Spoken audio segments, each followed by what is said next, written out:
I'm not saying he's the best, but he's definitely really good. But we've got Mist and Spyke going at it. Now, as a reminder, this is double elimination bracket. All matches are first to 3.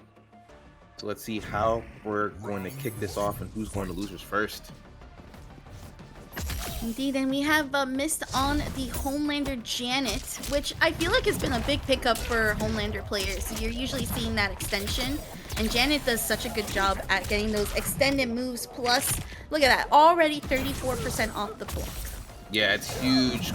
Pushing so much damage without spending any meter and just being able to mix right afterwards. It's just so insane. Mist with the drop combo.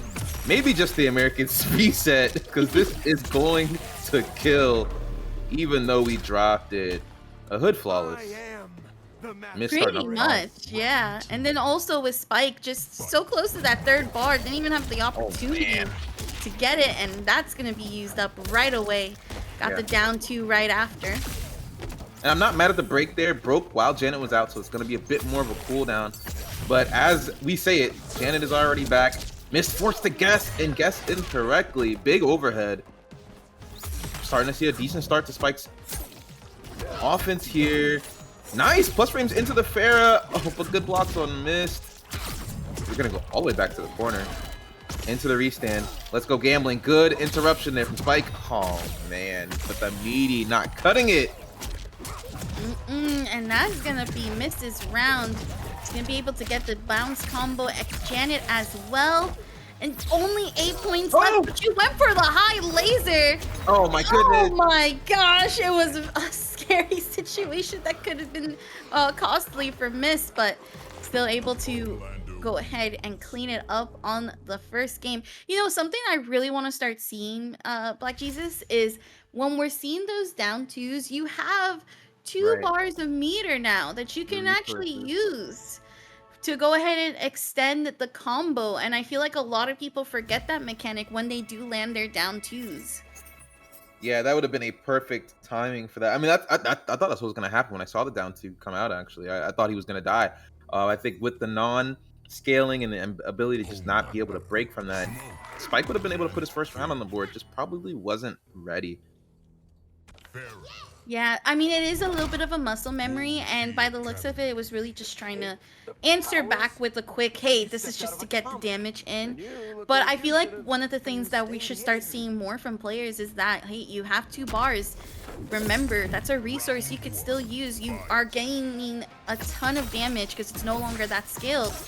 So let's see, we're invincible or invisible now, and we're going to be able to get a hard knockdown right afterwards. Oh, the spacing right there for Mist after the poke. Backdashes into the low laser. Restand. Oh. Just shimmy off the low. Into another restand. Oh, and an overhead this time. Mist.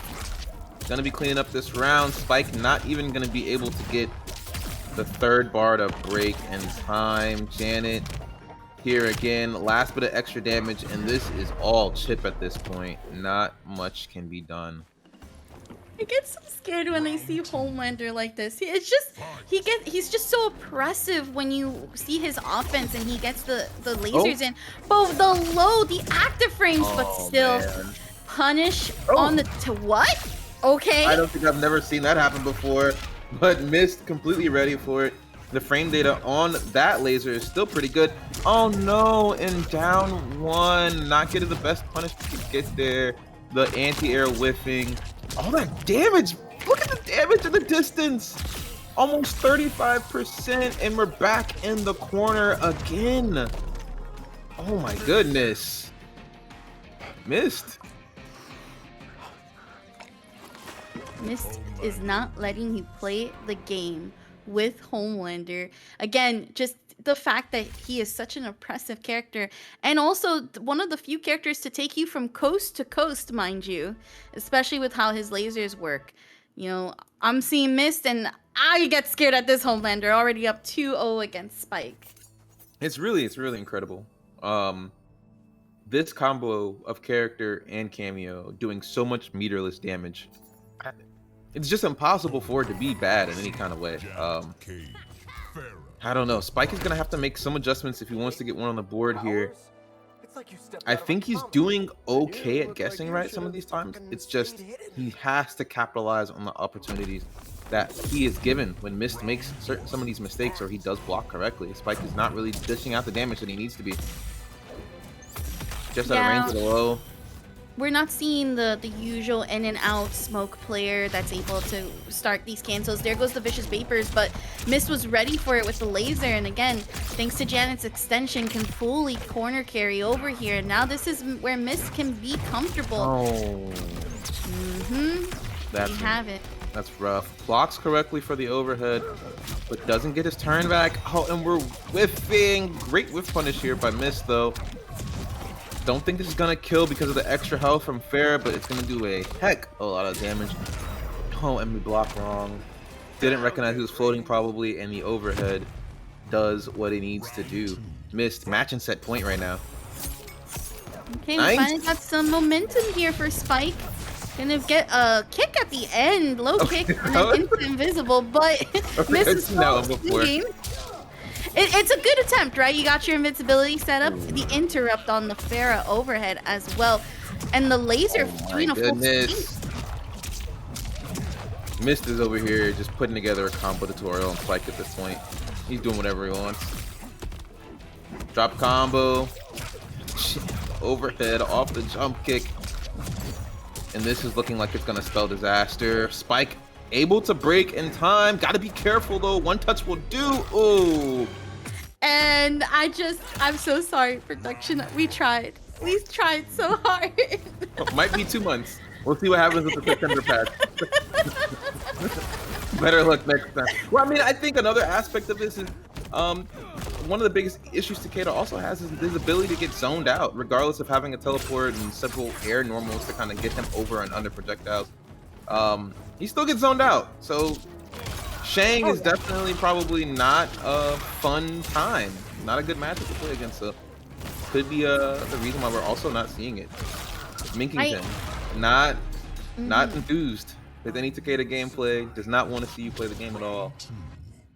And I gotta say, Shang being a character that a lot of people forget that is in the game, but when you find a Shang player like Minkington, let me tell you, they are ready. Plus Kano cameo to follow up with as well, but DaddySwift forces Kano out of the board. I'm trying to get some of these staggers in. I don't think I see a lot of Shang and Kano. It looked like Minkington had a good idea of going for the special right there, this unsafe on block with Kano to follow up, just completely mistimed it though. And right now these ground skulls are not placed where they need to be, but a great anti-air. Love getting anti-airs in this game. It just feels so satisfying. But dropped the syringe combo at the end. But we got a back throw, and it's literally just down 4 for the win right afterwards. That was so ghetto. He canceled the Kano ball. He canceled the Kano ball, so there was no plus frames afterwards, and he just went for a throw. That is, talk about a gimmick. That is gimmick incarnate right there. Minkington robbing and getting the first game. Very nice. Already showing off some of that Shang Tsung expertise you love to see. I think Shang is one of those characters that we look at his projectiles and how the properties of those projectiles work, and you can technically be stuck in just a constant, I'm in the air, I'm getting juggled, it's overwhelming obstacle course, but not just an obstacle course, just damage after damage, going in and out between old man Shang and young man Shang.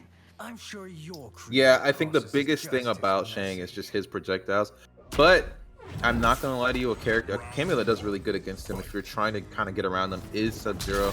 Will absorb 5 projectiles. Typically the most you're gonna see from a Shang if they don't spend any meter is 3 in a row. So you typically can get in and get your punish in and kind of make them start to think a little bit more before throwing out projectiles and playing neutral that way. But looks like DaddySwift made his way in. Minkington, he's picking up some hits here and goes for a safe jump situation. Overhead. Into the spin, cancels the Kano ball. Yep, you are pretty much safe on that string. You can definitely go for a down 1 right afterwards. Gets that high kick, turns back into young man Shang, able to get the armor move out, and then Kano ball. Oh man, This is a lot to deal with. I'm not gonna lie to you. It's really annoying, to be honest. This matchup specifically is very tough, and that is going to be a full punish on the Johnny kick as well. And mind you, you would think that with projectiles you do a little bit less damage, but that's getting hit for like 34% every single time that jungle combo happens. Yeah, and DaddySwift playing Johnny Cage, so that's 950 health as well. Oh yeah, I completely forgot. That's one of the later changes they did end up making it with Johnny Cage. And a lot of people don't really say anything about it because, you know, it's Johnny and he's good, but man, did it make a difference. That throw killed. That you love to see, right? Again, character that kind of people forget a lot about until you finally meet a specialist that's just sitting there and is like, yeah, I have this character under my pocket. Remember me? Remember the OG villain? Yeah. Oh yes! Oh, hold on. We got it! We got the Takeda on the screen! Let's go! Let's get some W's in chat. Let's hype up DaddySwift here for the Takeda pick. Hey, can we talk about this fit? Hold on. The color, the mask, this is too clean. All right, let's see if we can get some of those long ranges to help out here. Blaker Dudes, thank you so much for the 100 biddies in honor of the Takeda. And I like what we're seeing so far. A little whiff punish and spacing. Got the pick up there off the low kunai, and there it is. The big gaps exploited instantly. Minkington showing that he's aware of the matchup and ready to blow it up. Oh, we could have started to get a start to some of this mixed setups from DaddySwift. Not ready for the pickups. Good frame data on the low kunai there. I didn't know that was safe. Yeah, I know that DaddySwift has been trying to figure out what makes this character possible and safe, but this is a big pickup here for Minkington, who gets the safe jump, transforms into young man Shang right before the throw. DaddySwift trying to get those long range buttons to hit. It's not Wait a minute. This is how it starts. Now Minkington does have bar here, can break. Oh, and the drop combo. Oh, this is bad. This is bad. The ground skull whiffs. Too close. The throw wasn't ready for the pick up, and the EX air low kunais. Whoa, DaddySwift with the scramble and coming out on top. Hold on. All right, that's what we like to see. It seems that the Takeda pick helped with the clutch factor of things. Tried to cancel into the kunai, but gets grabbed right after. Tries to jump out of the corner, but the ground skulls does whiff. Was not too close enough. What was that? Oh my god. That was an attempt to whip punish. You're down one, and it worked. Things are just working in Minkington's favor right now after this first round going to DaddySwift. And we're in a situation where you don't want to be having to try to get in from zoning, but DaddySwift makes it work. Gets the pickup off the jacks. Hold on, nice throw combo. We're gonna get that extended as well. Really like that going for DaddySwift here. It's supposed to be a safe string, but Minkington challenged it and was winning the challenge as well. It's gonna be back to full screen neutral, and you're dealing with the skulls as well as Kano, but the whiff punish! It wasn't even a punish, it was just a full whiff. Oh wow! Cuts the joint, jumps short, gets the low kunai. We're gonna need to see some flawless blocks here if we want to survive. Oh, but Minkington ready for it. And here we are, Minkington, match and set point. Is this gonna be a 3-0, or is this gonna be the first start of the comeback here for DaddySwift in this Takeda piece? Tries to armor out, but it's just not good enough. There was an attempt to whip punish the down one. We got the up block, but not a full punish here. The plus from the Jack's wave is gonna help. We got a hit in. This is huge. There goes the bounce combo plus the corner. It's not gonna actually happen, and we're gonna get the side switch right now. Kunai set up, but we have a bounce. Not gonna be able to capitalize it at the moment. Gets hit by the armor. Looks like Jax tossed him away from the setup there. Couldn't quite get it going, and here we are, Minkington doing the good work of keeping Takeda out. Okay. I'm liking the respect, the patience, and we're back full screen. This is bad. Gets hit with the full 3 skulls, spins the bar. Nobody has any meter right now. Oh, it's been really bad. Gets opened up here at the end. And there it is. This should kill. Yep, doesn't drop it. Keeps it simple. Try to get more into that match, Reno, as we hop into this next match, ILLYSILLY versus Eilated. Yeah, and we're seeing Eilated with a really good pick off rip. Khameleon still very viable in this meta. And we're getting the mid into the Jade Glaive. Gonna get some nice, easy damage with some good corner carry. Good blocks there from ILLYSILLY. Getting hit with that overhead right there would have been really, really, really bad. Would have been down to maybe 20% health. But we're getting our turn back. And now it's time for you to guess. Yeah, one thing about Sindel and Kung Lao, mixed city, hard to blockables, plus the projectile. It's going to be tough for Eilated to get in, but we are on that Khameleon at the very least, so can use Katana Fan Lift to close the gaps. But again, projectile city here from ILLYSILLY, who's just able to keep Eilated out of the field and closer to them. Yeah, right now, Illy has a decent health lead, great up block, not overextending there, going for a decent read. And closing out the first round in their favor. Round 2. Fight. Try to make a hard read, spent the bar as well. Oh man, they wanted a piece of Khameleon for themselves. Oh, the sweep whiffing. Oh man, catches your low blocking, bumped on the head, and the breaker causing a side switch. Oh man, the axe whiffing. Huge whiff for the side of Eilated, who now has to deal with the Kung Lao hat, but we were able to deal with it appropriately, had enough bar to get the armor launcher as well, and Khameleon takes the hit on the Kung Lao hat so we can get that aura up. But ILLYSILLY says, nope, here is a scream for your troubles, and go into the corner, get yourself set up. And we're back onto trying to get out of this corner right now from Eilated. Who tried to get an up block there, no dice.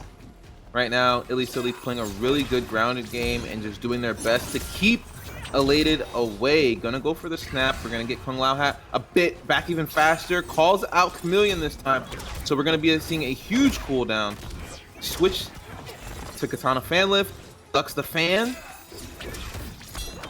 And right now, Eilated is just going to have to sit here and get through this minefield of projectiles laid out here by ILLYSILLY. They're doing pretty good with the fall blocks, but dashes in, and the last dash being fatal for them. Illy takes game 1. Yeah, the startup on Jade's Glow is still very slow, so even though if you're in the process of it, you have to be not only close to Khameleon, but again, it's a slow startup. And with that, ILLYSILLY was still able to hit with the projectile. So really good stuff here to ILLYSILLY for maintaining the pressure. Eilated on this Khameleon pick as a cameo for Shao is still solid, right? Like, this is one of the cameos that you do want to work with when you're playing as Shao. However, when you're dealing with a player like ILLYSILLY who's keeping you in check with those Kung Lao hats, especially with those, it's going to be a little bit tough to maintain. But we're switching to the Kano, which is also a pretty significant pick as well, because that can definitely contest some of ILLYSILLY's air options. Yeah, I think it's a really good idea. I think it's also going to be able to just kind of keep ILLYSILLY a little bit more locked down as far as the jumping and stuff goes. Being able to call Kano on offense is probably just going to be able to guarantee you return a lot more. As we see, ILLYSILLY stopped, had to duck, had to respect the Kano knives there. And we're starting to close the gap a bit. Oh, the up block. Again, ILLYSILLY going for the up block. I think they've gone for it every time Eilated's jumped. Might need to start trying to bait that out. Ooh, didn't even have the hard to blockable setup. That was a straight delay jump 3 and caught Kano with it as well. So now it's Eilated who actually was prevented from using Kano due to Sindel's special. And now a full corner carry all the way using Kung Lao to extend the combo. I don't think I've ever seen that route like that before. That was kind of crazy. Looks like ILLYSILLY wanted to call out the axe slam there. Might have up block. Oh man, but forward one into the low hat. Round 2. Fight. Oh, try to make the read there on Kano. A good flawless block from Eilated. I'm not gonna lie, Eilated's been showing some really good defense overall, just having some trouble getting the offense started and continued. Most definitely. Oh, there goes Kano. Prevented. Another up block. And because Kano was still in the field, Eilated has to hold the majority of this damage. With all of those 3 bars in check, there goes the Scream this time, and finally the breaker is allowed. But look how much just damage. About 50% already knocked off the board because of ILLYSILLY's decision to take out Kano. Yeah, and Shao is one of those characters that even though Kano is taking away a little bit of health, it doesn't even matter. We have 1050 still, and we're already down 50% because you essentially got hit twice. Yay. Another throw here. A bit of a throw loop situation here for ILLYSILLY, who's having to guess between that high and throw, but we blocked the overhead at the very least. The down one check, there goes the grab. ILLYSILLY say enough is enough, wakes up with a down 3 check. Said you're gonna have to throw a mid at me. I'm tired of this. I shouldn't be blocking against Shao. And this time, the Kano knives in the jump coming in at perfect timing. Not gonna be able to up block this at all. 10 seconds on the clock. Just block. Oh. 4 seconds on the clock now. Trying to achieve a shimmy, but no, but ILLYSILLY just saw that time winding down and couldn't open up Eilated in time. I'm not mad at it. I think ILLYSILLY just made the executive decision. Let me get the corner positioning and make sure I can maintain it going into the next round. And I think they did a good job of that. Right now, Eilated is here, does have an opportunity. Oh, the buff is gone on the axe. Gonna have to play some good old-fashioned regular neutral and try to walk their way in. But ILLYSILLY starting to get their back put into the corner. We might see a Kung Lao hat summon. Oof, and jumps over. Oh no. Just narrowly avoiding all the the Kano knives and the very high active jump 2 from Shao.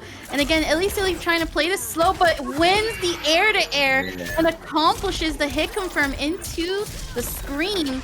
Plus, we're getting that low projectile off of that route. So again, a little bit of corner and some meter to work with. Plus, back on this full screen to just zone Eilated out right now. The spacing is insane right now from ILLYSILLY. Great forward 1 punish, but drops the combo. Recognizes they have a health lead, so who cares about the drop combo? You got to come to me. It's almost 15 seconds left on the clock. ILLYSILLY can lame this out as much as they want. I think Eilated's going to need at least 2 touches, and they're just not going to have enough time for that.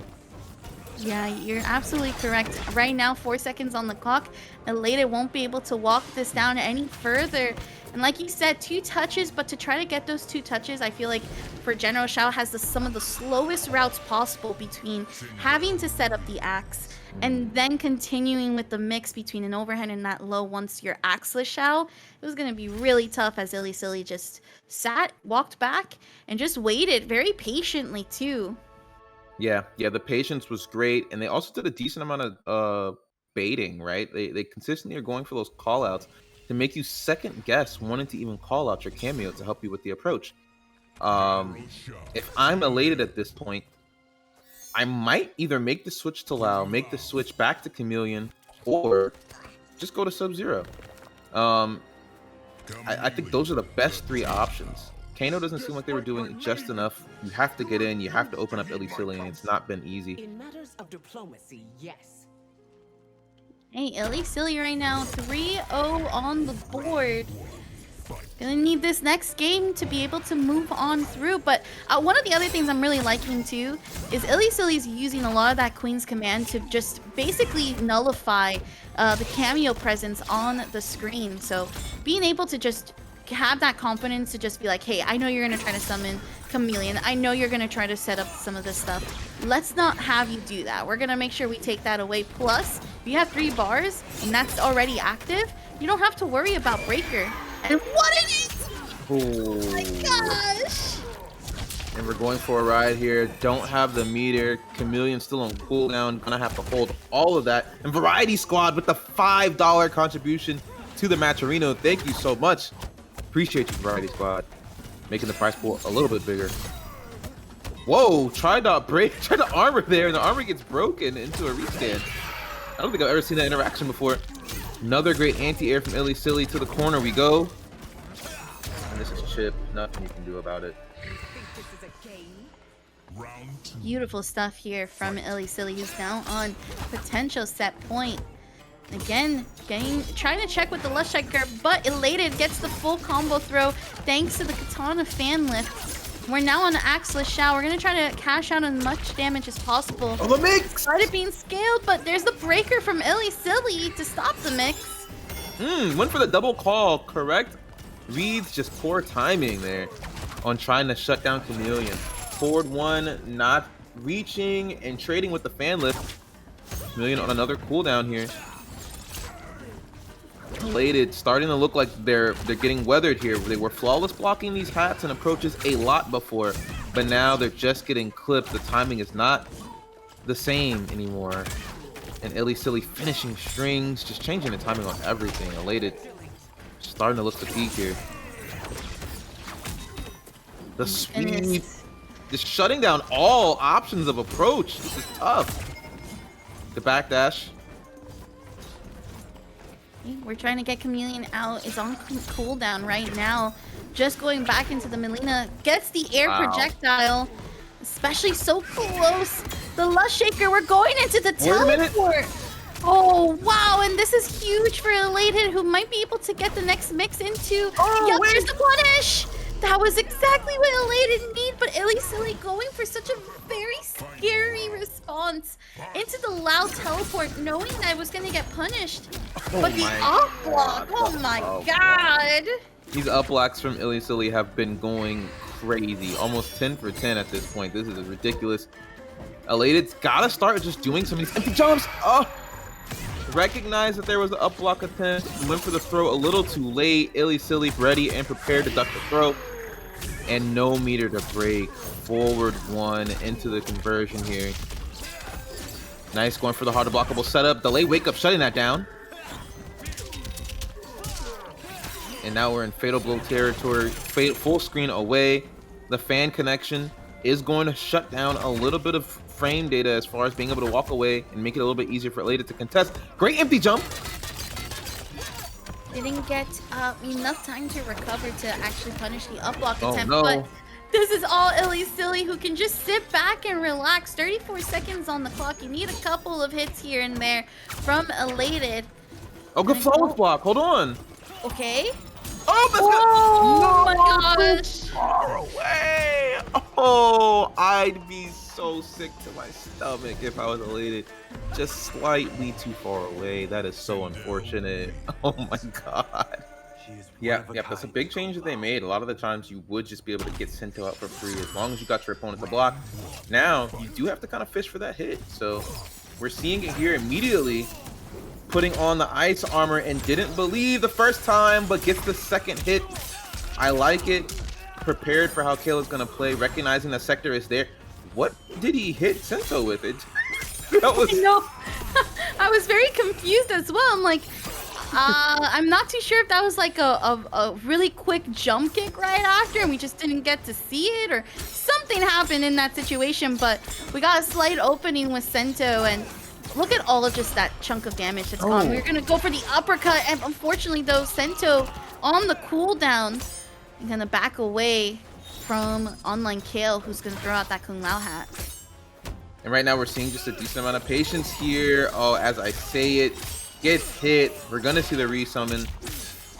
This won't quite kill, but it's gonna put you in a terrible situation right afterwards. Great knockdown in case you tried to wake up with armor. And Kale looks like he wanted to just jump out of the corner there just to try to make something and salvage something from the round, but no dice.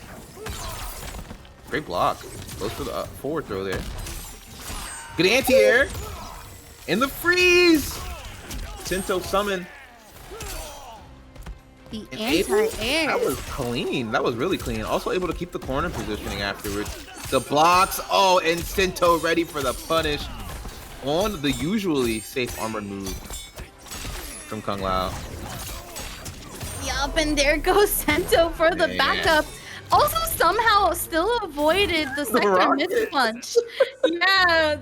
Getting Sento out, getting these decent and just interesting hit confirms, to say the least. So Rednose earning some of these interactions and running away with them.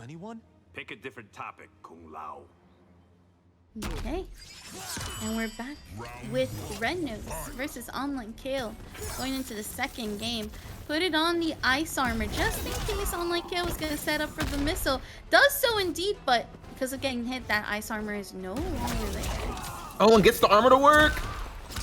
Oh, that's filth. I didn't even. Wow. Okay, that's kind of crazy. I didn't even anticipate that being a thing.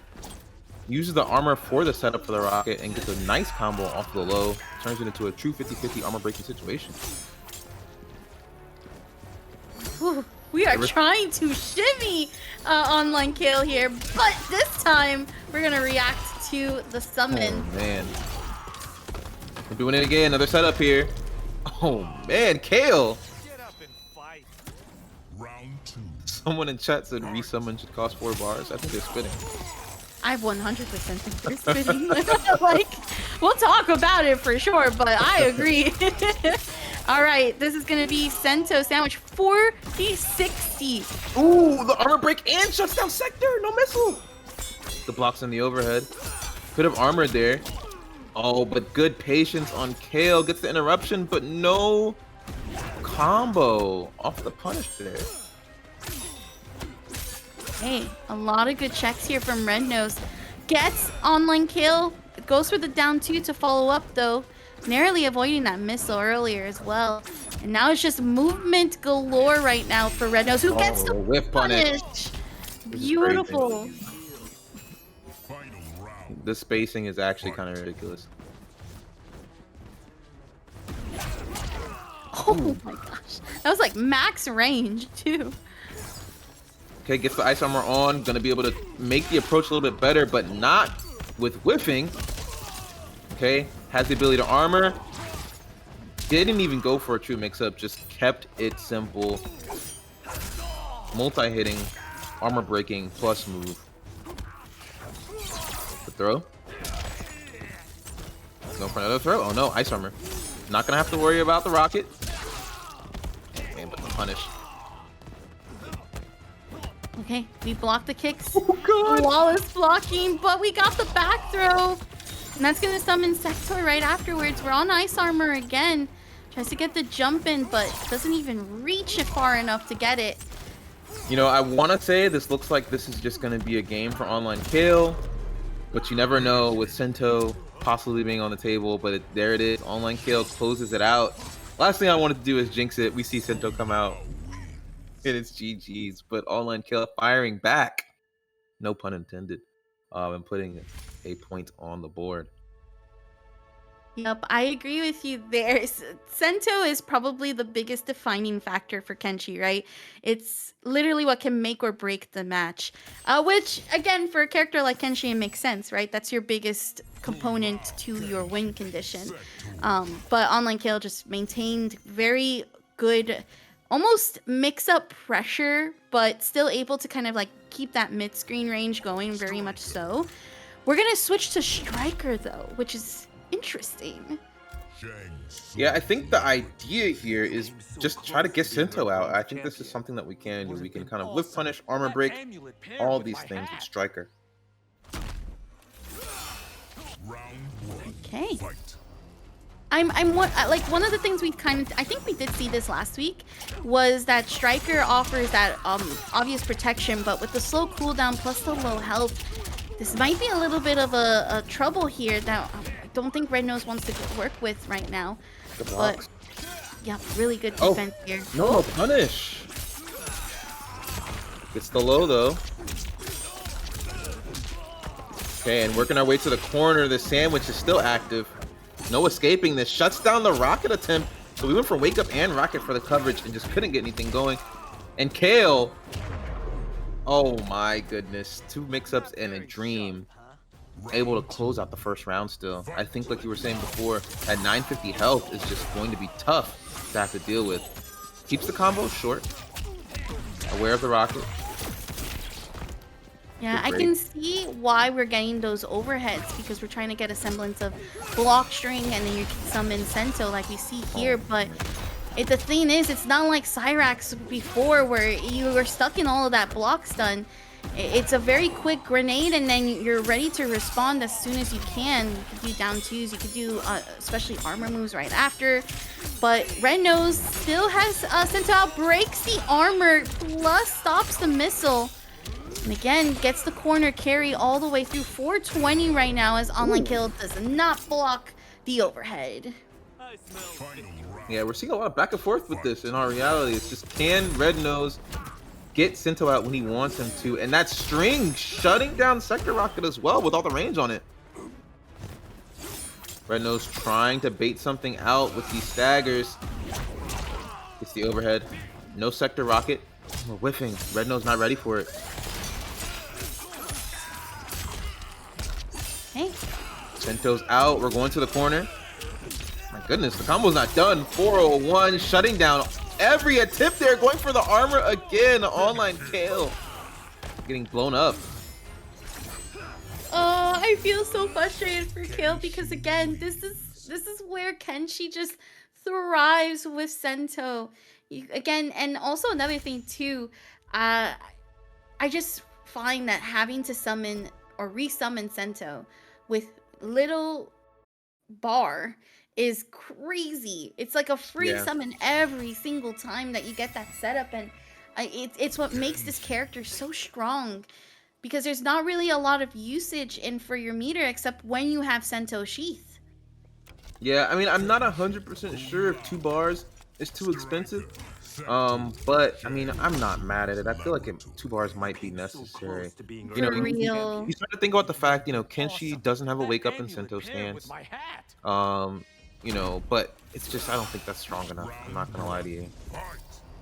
The mix, the damage, the setups, the armor breaking potential, it might need to cost at least 2 bars. I agree. Okay, we got an opening right now for Rednose. Sento is on the board. You can just walk menacingly, forcing the breaker from Online Kale. I think Kale had an idea that Rednose would be blocking there, and he just was not correct, ducking the throw and getting the punish there with Sento. The tech. Okay. Mid and overhead, keeping it safe. And right now he's just trying to keep Rednose away from him. Oh, and the whiff punish. He tried to get his turn back. Great armor though. Gonna get through all of the things on the screen. Overhead or low. Oh, wake up. What? He woke up with the projectile. Oh my goodness. Sento's still on the other side too, by the way. Okay, he gets back kick, which I think is all he was trying to do, was get Sento cleared off the screen. The movement on top of that needs to cost 2 bars. I'm not gonna lie to you.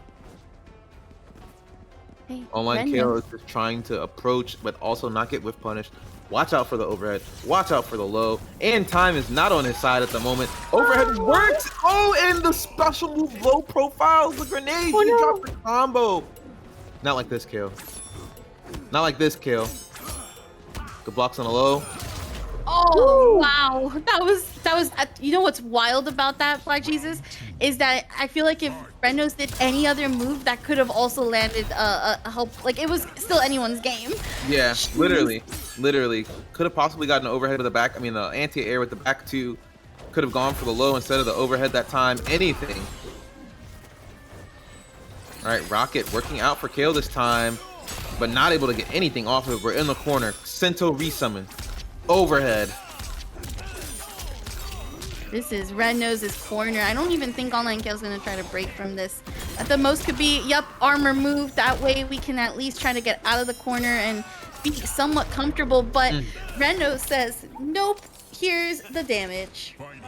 Yeah, it looks like Online Kill is young, but he's gonna have to start paying rent in this corner really early. Rednose not letting him out. Jumps out. Okay, Rocket's gonna keep him safe, and back to the corner we go. Escape failed. Unfortunately, text the wrong way. Armor working out. Goes for the mix. Good blocks from Rednose.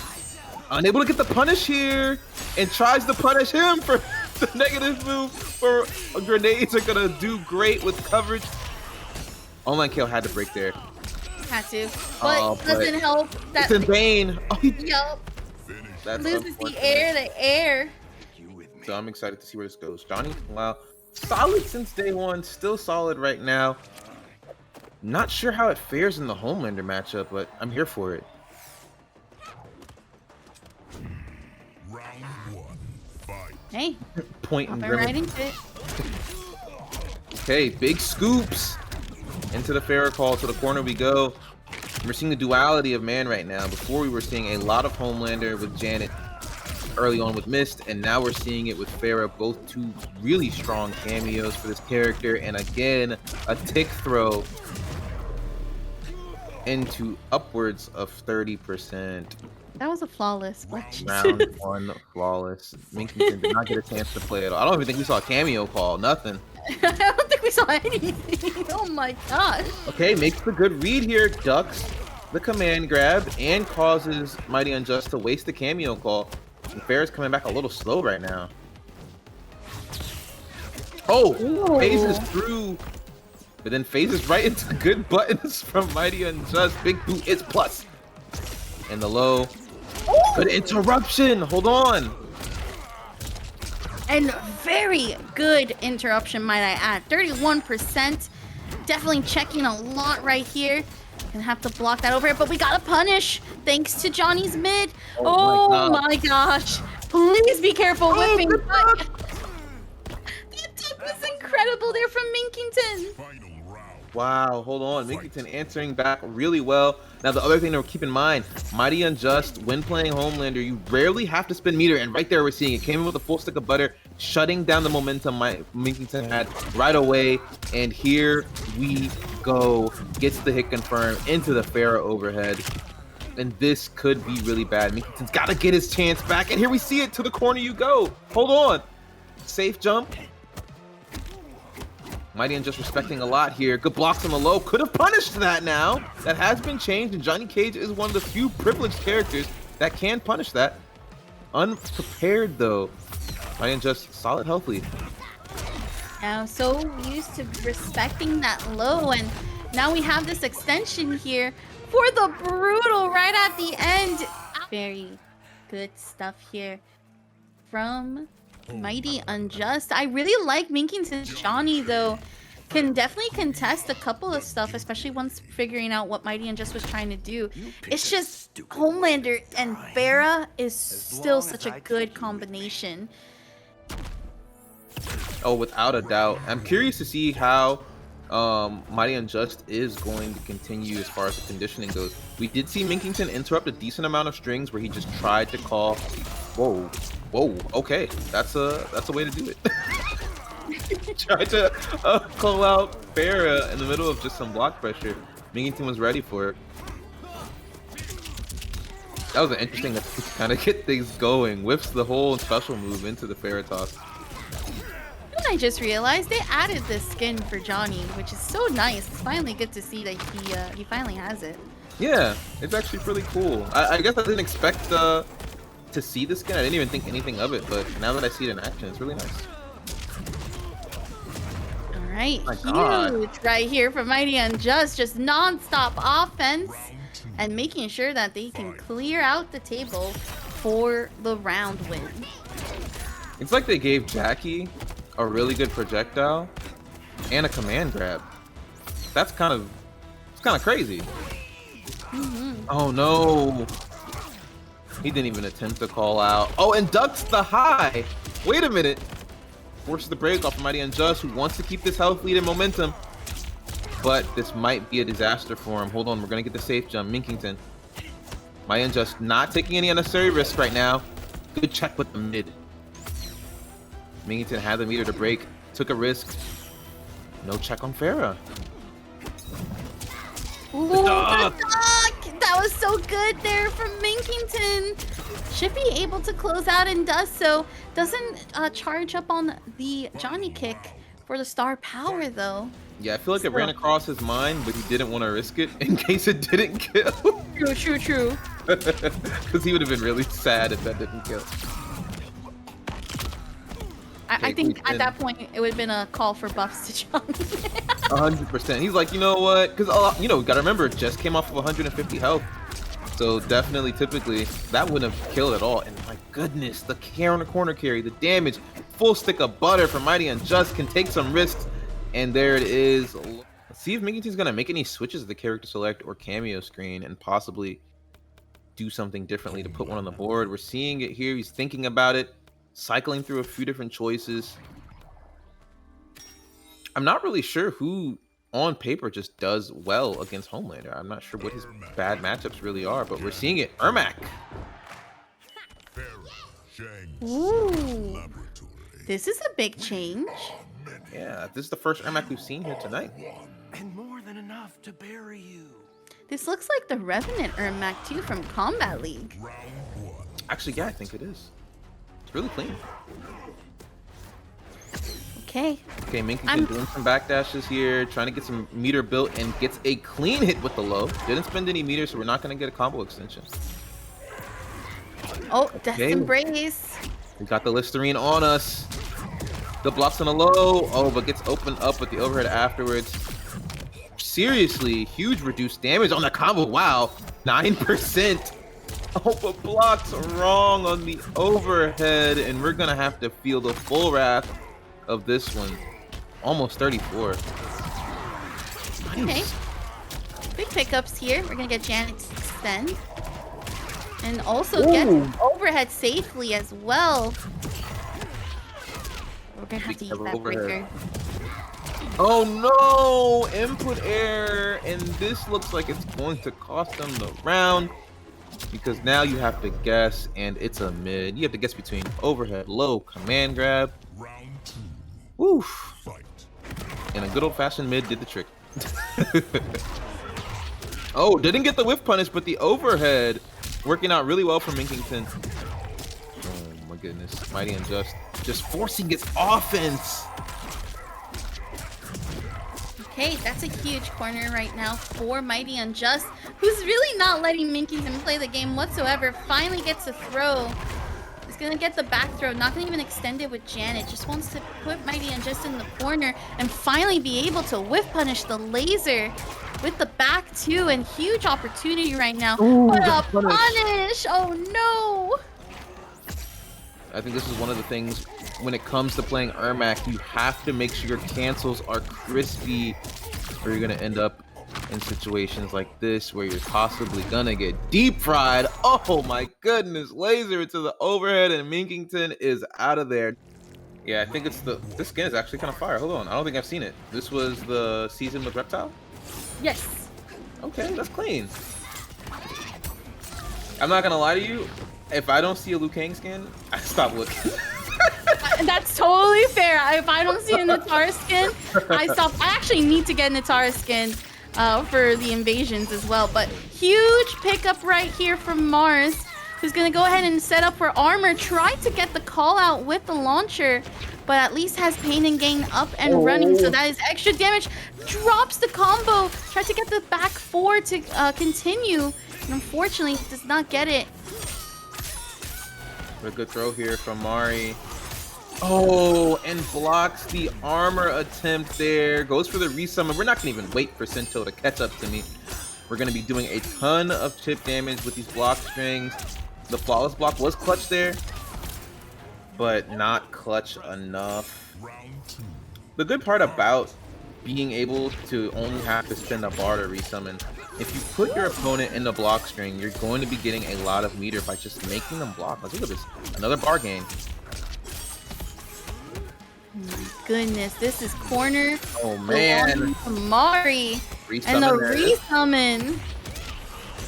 Yeah, you had to break at some point. Mars The block. still struggling.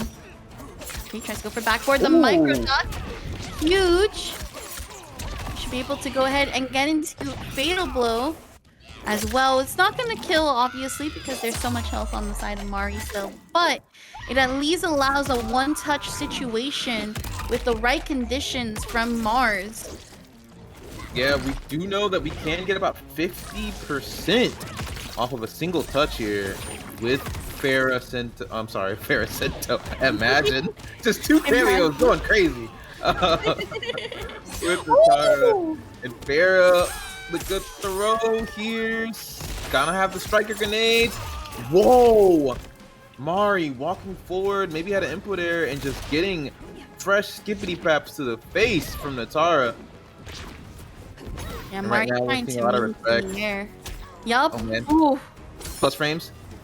I thought we were gonna see a down one into the special for the chip out. Oh my gosh, this is where it's scary right here. Oh, the dive kick does it. Whoa. Fight. That's Telling you. insane. What it's interesting because on the side of Mari, when you're like on the receiving end of that situation, it's very much a okay, I gotta meet you air to air, because if not, you recover too fast when you do dive kick and it doesn't whip. Here, even the punish is a missed opportunity because of the way that it pushed the pushback on it. So right now, Mari finally able to get this corner positioning that they were looking for earlier. And should be able to get extended damage. Oh my god! 43, 44! It's just non-stop right now. You're dead! You didn't even let Mars play the game! I really felt that frustration, like you said, because again, the dive kick, it was just the dive kick, mind you, right? Like, it wasn't a resource that was spent. It was just simply trust and dive kick, right? And the thing is, what's really funny is a lot of people like to tell you, oh, just punish dive kick. But in that instance, we saw that not all characters can punish equally. And that's the frustrating thing with situations like that where, you know, you still didn't spend the bar to keep it safe. It didn't even have that huge of a pushback. And then you block it, but you're still moving. You're still pressing. You're not even giving a chance. But thankfully, Mari has shut it down in the corner. And now we're going to game 2 for Mari, who already has messed up Mars's 3-0 streak. Yeah, already. And again, I think a big aspect of fighting against Nitara in general just comes from being able to smother her. You have to smother her, make the right read on the wake up. Listen, it's like we're intertwined right now. Literally, you have to make the right read on the wake up, keep her smothered, and then you're good. The moment you let off the gas and they get an opportunity, especially with how plus their armored move is, a lot of things can start going south really fast. And right here, Sento's no longer on the screen, and the side switch, the pressure, all of it right now is coming from Mars. 36%, and you have to gas, forcing that break instantly. Oh, and this fatal blow is going to work out in Mari's favor. Good stuff. But just to go back, I want you guys to understand. Mari had about 70% of their health. Mars had maybe 20% and made the health deficit even in about a touch and a half. You have to stay on top of Nitara. If not, that will happen. Sweep into dive kick. Yeah, I laugh because as a Nitara main, that is so true. And we've had sets together where we have actually like shown that that is so true. And Mari continuously having to keep Nitara in check. By the way, switch to Khameleon this time around. Another really strong cameo for Nitara. And again, just you gotta be on top of her. You cannot let her do stuff like this. Instant air dash plus the Mileena size, and she's still pressing. By the way, oh my she's god! Respect her.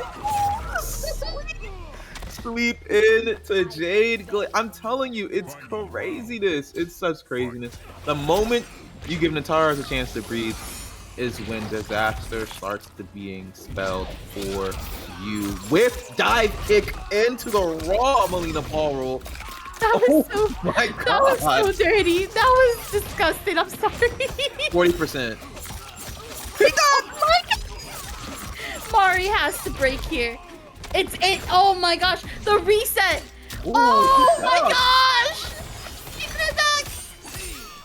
Oh wait, I know why he didn't break. He wants to keep this. If he can get something nice on this next hit here, there we go. Full stick of butter, has the opportunity to break, and if possible, needs a resummon, but it won't even matter. Mari.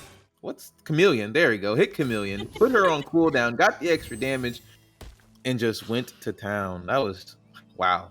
Mari saying, listen, I'm going to take the 3-0 streak. I'm going to pick that up for you. You clearly didn't know what to do with it, so I'm gonna hold it for you. Thanks to Quan Chi. I feel like no other person could have done that except for Mari.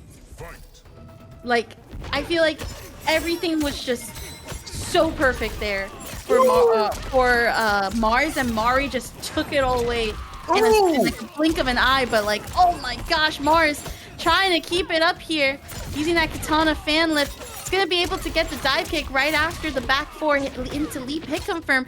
The movement right here, but Mari down one for the anti-air into the Sento call. What's he on? What is he on?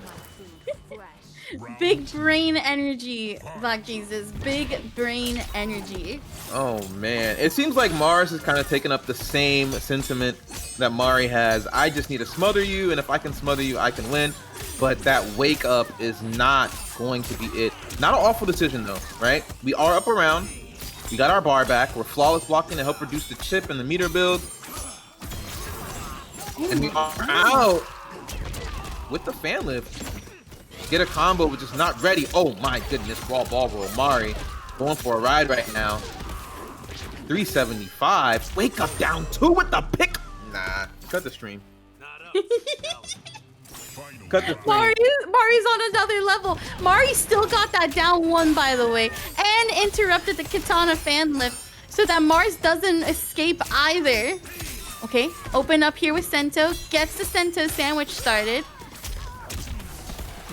Okay, nice resummon. Good armor here from Mars. Not going to be able to get anything off it, but we're not blocking. That fan blade from Khameleon is not plus. You got to respect that. And this is chip out right here. Great flawless block. I'm sure we're going to see a delay into mix. And there it is, the overhead from Mari. Closes it out. 3-0. He said, you ain't know what to do with this, so I picked it up. It's on me now. Well, we also hop in El Kukui versus Stryker. Stryker also playing fantastically last week and on the Ermac still. Yeah, I think it was just slight things that needed to be cleaned up, probably a few input errors, and I think we would have saw them win. So tonight, let's see if they're ready. And it's looking really strong. Oh my goodness, the pickup off the low there into the Janet call. Getting hit with the bus frames. That's also gonna launch Janet right there after it, and that is a true flawless. As the demon hands tickle him while he walks away. Okay, that's gonna be an overhead and forcing the breaker from El Kukui. And tries to go for the teleport. No punish because I think El Kukui was still in the process of putting out buttons. Yeah, I think it also just caught him a little off guard to just see the raw teleport come there from Stryker. But right now, my goodness, the damage! Oh! And this is also going to hurt. EX low hands into the full crumple from the back forward 1. Oh my god. Someone please call the police because we just saw a massacre. Stryker, a very strong game 1 versus El Kukui. I'm curious to see if we're possibly going to go ahead and get a switch into Tanya, which I think might be a good move. We're going to be able to armor out and get your turn back at least, but this was ridiculous. Stryker, unfazed by El Kukui's Homelander pick. Yeah, I gotta say, I felt like I blinked and that whole match was just Stryker. And that's one of the things that we saw last week too for Stryker. Super strong Ermac gameplay. Very solid in terms of adjusting to the meter and not letting you play. El Kukui is still gonna stick out with the Homelander and Ferra. I almost feel like this kind of a bit of a rematch from last week, either from a top 16 or a top 8 for Stryker, who again really showing out that this Ermac is super strong. Yeah, extremely strong indeed. But it looks like El Kukui is ready to play. Realize, okay, that was a crazy round, a crazy 2 rounds, crazy first game, and he's ready for it a little bit more now.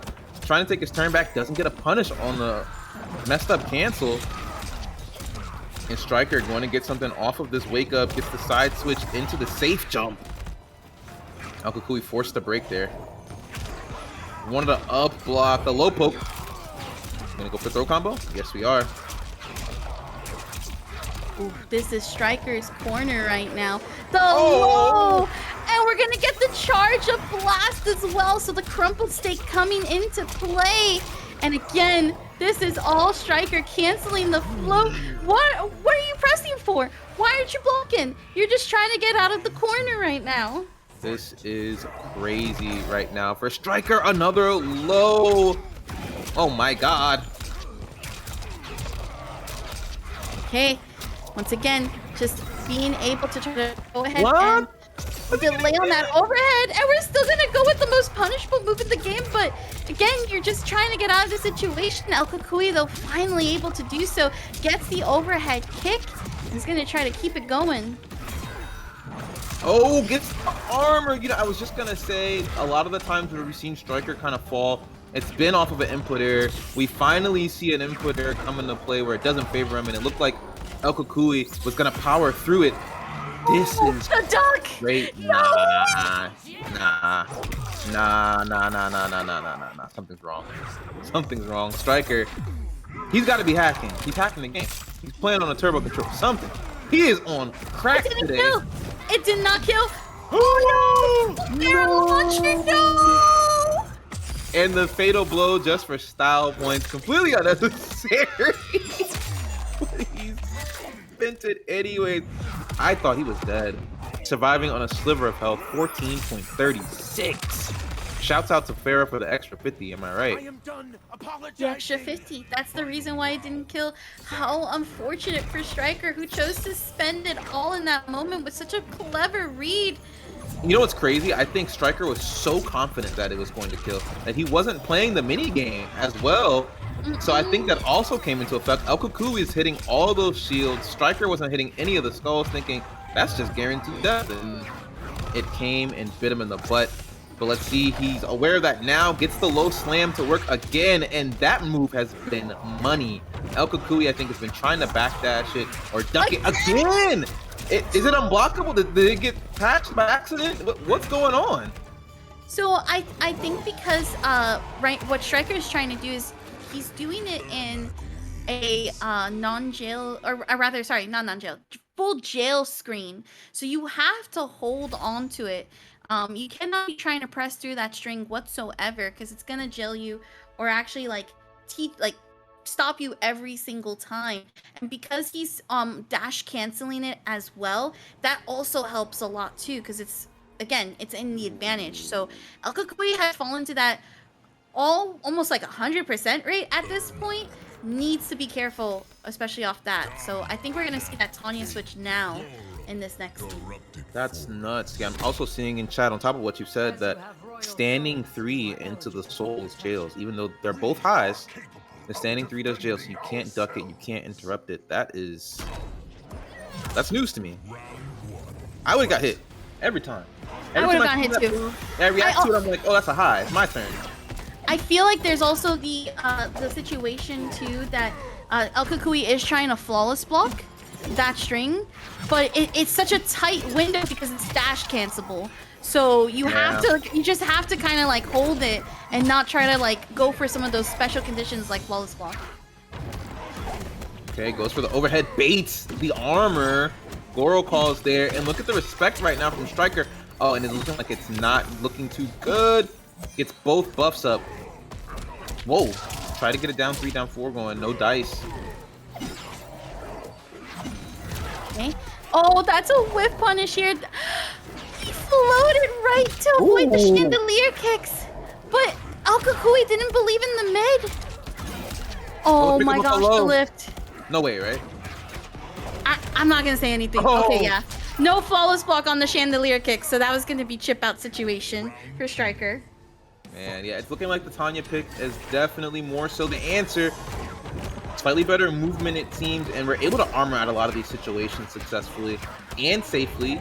Oh my god, the cancels! When you don't have a meter, the armor is just not gonna matter. Right now, Stryker starting to smother El Kukui. Now we do have to be aware. El Kukui has a bar. He can armor out of anything and make it plus and launch. Yeah, that's gonna be Goro going for the forward throw. El Kukui trying to buff on the buff, but the full knee actually whiffing. Death's Embrace just in time. Has the 3 bars to hold it as well. Okay. Oh, good blocks. No, Oh the drop. no! Not like this. This is so scary, Black Jesus. This is actually. Oh, he delayed it. Nah, that's filthy. Drops the combo. One touch from El Kukui, one good hit confirm. It's a fatal blow, will kill. We do have Death's Embrace. The Listerine is all on him. The green is looking mean. Can this make the difference? Again, more green all on me. Be careful. Oh! The back two. Right now, Stryker is in the lead. Oh no, but the swing batter. Here's the breaker though. 284. Oh no, he did not just do a roll. Get me out of here, please. Pick me up. Somebody pick me up. I cannot believe seconds on it. the clock. Went for the Goro command grab and just bet all of it on that command grab. Nobody expects it. No. Everybody forgets it. And then you also have the fear of the low fidget spinner, low Beyblade. That is just good gameplay. Great comeback there, right, from El Kukui, putting a point on the board and saying, nah, if you do win, it's definitely not going to be a 3-0. A lot of drops there from the Stryker. We kind of talked about it in that last match, but before this one that we just watched. A lot of the times, one of Stryker's probably biggest frustrations and the reasons why the loss happens is those dropped combos or missed inputs. And you can't be dropping, at least against El Kukui's Tanya. El Kukui is ready. I feel like every time Tanya switches, El Kukui switches off to go to Tanya, it's because that's the next character that is just as strong for him to be able to contest. Completely agree. Stryker just has to clean up on execution a little bit. It's not a lot. It's kind of rare where he drops the combo or messes up the pressure, but when he does, it's just like it's an insanely huge opening for his opponent, and they always tend to capitalize, so he's just gotta be careful. No flawless block attempt there. Good armor out and a forward throw, pushing Stryker even further towards the corner. El Kukui not watching his toes. Be careful with your toes in those moments. We got those cancels to help charge up on that meter, and already gonna hit that third bar pretty soon. There it is, that third bar finally there. Gonna be able to special cancel into the Soul Purge. And we're gonna try to go for the low, but the drill avoids it. That was actually a really good usage of the drill. I don't think I've ever seen it used in that way. Okay.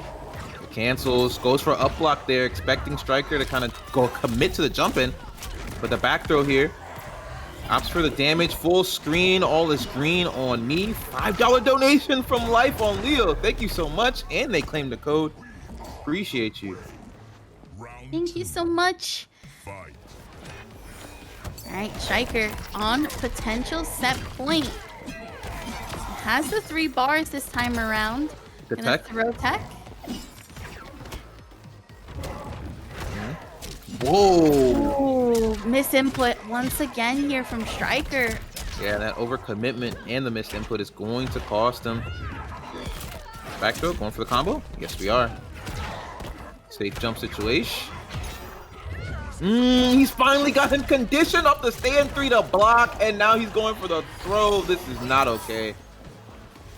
The ducks. He got a full stick of butter, and all this green on me. Good low. Ooh, but the buff is up. Gotta be careful.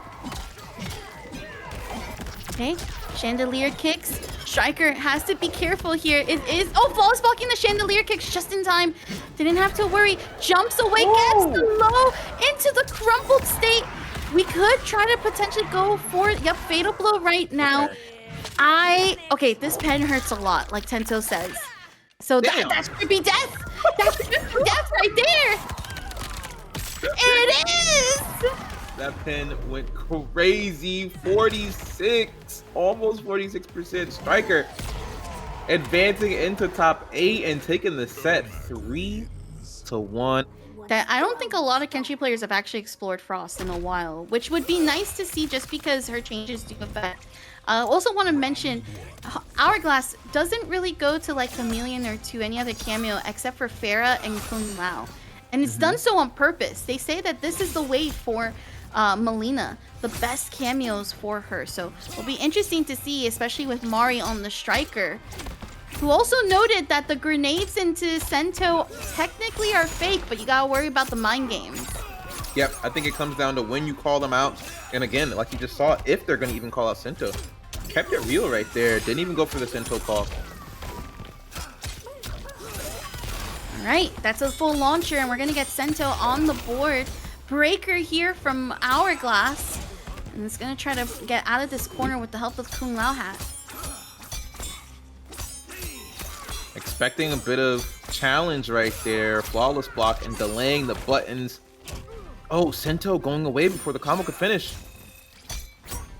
Well, Doesn't go for hard to blockable. Look at the patience! Sweep! Now, one thing we have to remember, Mari cannot armor at all. Close to being able to call Stryker back. Nice. Now we have to be worried. The grenades are going to be a factor on the table. Can go for a Sento resummon. Can go for chip damage. 15 seconds on the clock with the health lead. And there it is, the grenades. You can't mess. Round 2. Fight. Mari in the first round. Low side. Nice little touch right there from Hourglass of Rain. These lows are starting to catch Mari trying to advance and backdash. Checking his movement a lot. The hard to blockable.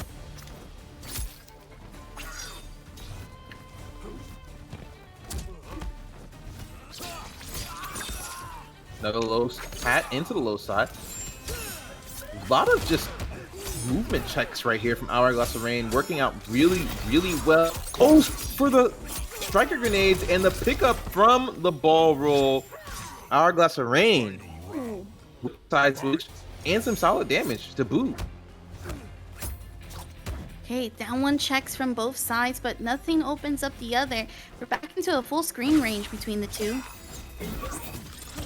Ball roll. Oh, and the hat. No, and the pickup on top of it. Whoa, the hat doing God's work right there for Hourglass of Rain. Sento's right now on cooldown. We have the overhead. Tried to anti-air, but got hit by the jump kick. You don't ever want to try to challenge some of the Adinian jump kicks.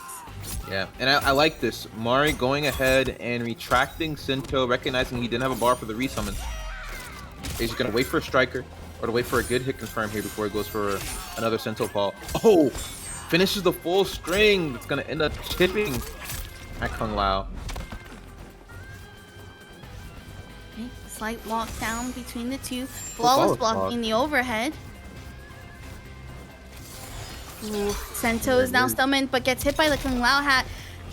Mari getting hit by the overhead. This time blocking it, but tried to respond in Hourglass. Taking the first game. Wow, that was a really good duck on the standing one there from Mari. Hourglass of Rain doing really good. One doesn't forget almost. I don't want to come back to MK. Let's just leave it at that.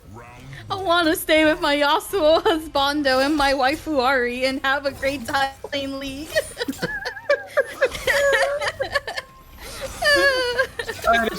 I understand. Oh, what an anti-air here from Hourglass. Is going to hit confirm into ball roll. Nice. Hard to blockable there. Goes for the down one. It's a good thing about having strings like that are so safe that almost no one in the cast has the opportunity to punish. Only 2 characters so far able to punish Mileena's overhead. And goes for the Sub-Zero call, but in vain.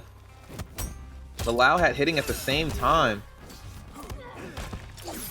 Okay. You've seen Mari make comebacks like these before.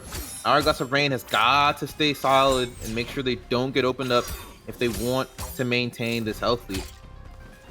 Down one check. Okay, goes for the forward throw here. Oh, we tried to go for the horizontal size, but we still got the Kung Lao hat to follow up. Too late on the ice armor, by the way. A little too late. It looked like he believed the ice armor was just going to work and fully committed to backing up, and just the timing was not there. Great challenge right there. Again, Hourglass of Rain doing a really good job at keeping Mari honest and making sure they keep Sento in check. Overhead again. doing work. Opened up by the low this time. Down 2, but Mari didn't have even bar to try to go for an extension. Finally getting that first bar now. Oh, wow. Not gonna even have to worry about it. Gonna go ahead and get a nice hit confirm here. Sub-Zero into the Sento call. And this is where things start to get spooky. One more touch here from Mari should be game. Good flawless block. We're gonna break here. Hold on. Hourglass of Rain believing in this round. Good flawless block on the telly, and the down 2 trade going in Mari's favor. Final round. Fight. Hourglass of Great read on Rain. the down 2. Yeah, that was really good read and good response. Flawless blocking it and going for the down 2. Super powerful. Okay, low size. With Staggering on the stand 2. Oh, okay. Yep, challenge like you said. We're starting to lift there. Might have won a flawless block there, but it's not really worth it. 274 on the mistake. Good armor. Oh, beautiful right there from Hourglass. Finally out of the corner. Plus, Sento is now on cooldown, so can actually play this without having to worry too much about Sento and just worrying about the plus frames from Kenshi. The patience right there from Mari. Going for a mid. Okay. Good defense here from Hourglass, trying to get the down 1. Both of them traded a little bit. Mari on the ice armor. Early. I like it. I like it. Really good idea to go for the ice armor early, but perfect timing right there from Hourglass of Rain. Faded it and timed it out. And again, ice armor again. Gonna not have to worry about the halal hat, but the ball roll is still on the table. Oh my goodness. Mari forced to use Breaker. Ice armor now. 11 seconds on the clock.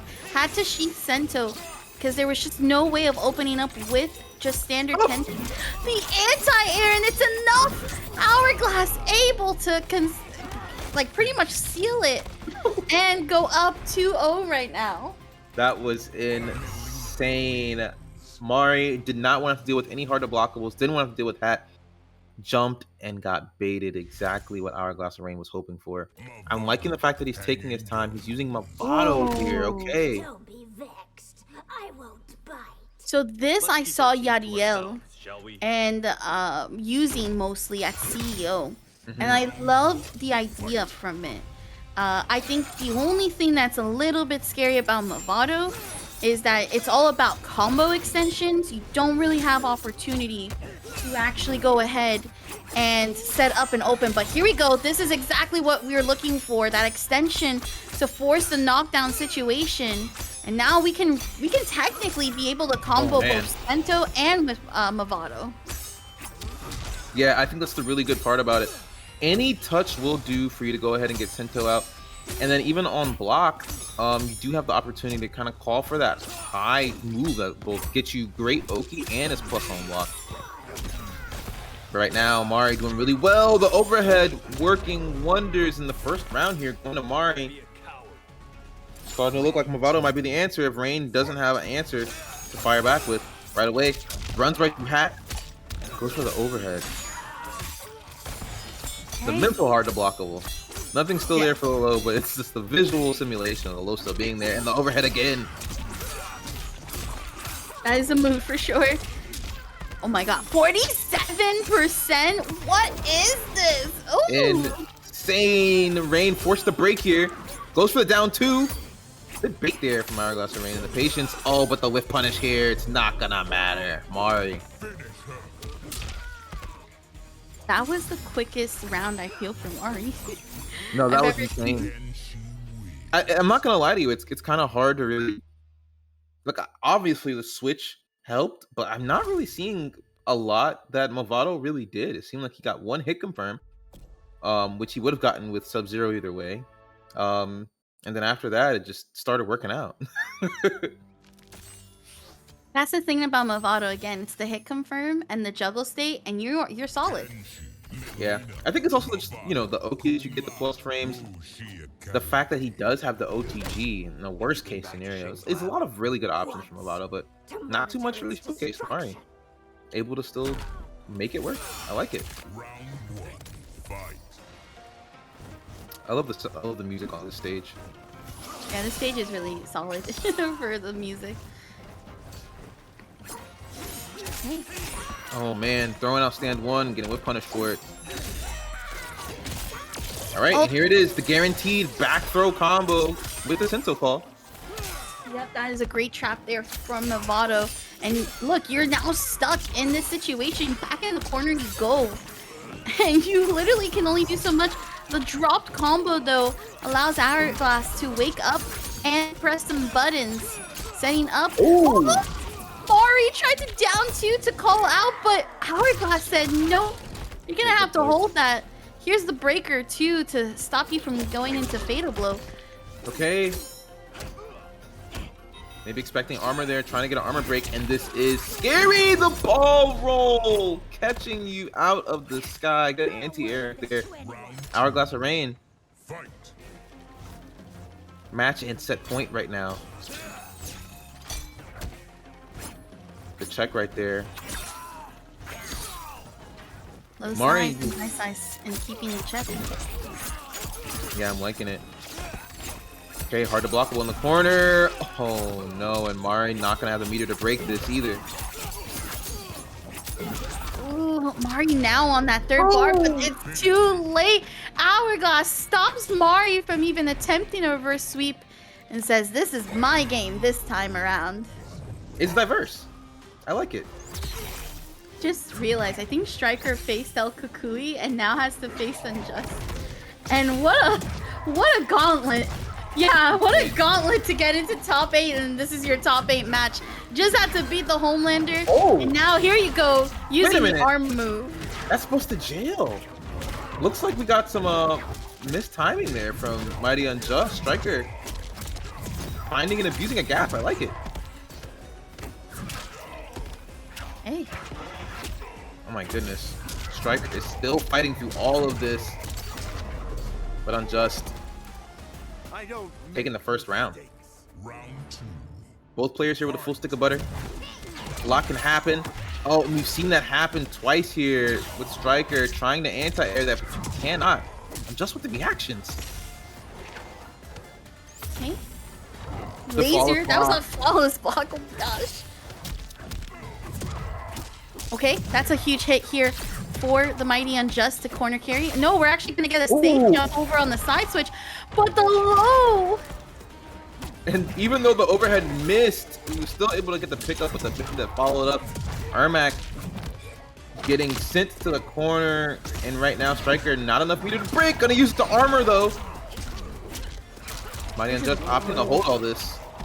Yeah, this is low health right here that you're gonna kind of have to hold, but MightyUnjust still came for the swing. Yeah, it was a good challenge right there for MightyUnjust with a big boot. And a strong first game there from MightyUnjust. Indeed. Good stuff here for MightyUnjust to start up something that we were like seeing El Kukui struggle before. And hopefully we can see MightyUnjust continue now. Yeah, I'm looking forward to it. Let's see. Even though, right, MightyUnjust is playing really, really strong. He's playing probably the best character in the game. I still can't help but want to root for Ermac. I mean, he's not represented a ton anymore, and Stryker's been doing really, really well with him. Round 1. Fight. Okay. There's that low, like we talked about earlier. When it hits, and then sometimes it's still a guess, right? There's the armor into the back forward 2 to extend the combo. Okay, lasers on the low end, and we're gonna get the launcher and go for the other side's switch as well. I'm liking the extensions right there from Janet. But it might be all in vain. Gets the third bar, but it's just not going to matter. And Homelander is 100% saying exactly how MightyUnjust probably feels. Good anti-air. Ooh, okay. Hey. The blocks right there on the overhead. Overhead frame did not change, but it's still not your turn. But MightyUnjust does not care. This is crazy. I feel like MightyUnjust adapted really well against Stryker. Oh, the charge up laser for the full launch, and we got the what? It was. I don't know. I don't know. 60 seconds still on the clock. I don't understand. Lord. MightyUnjust in this Homelander is crazy.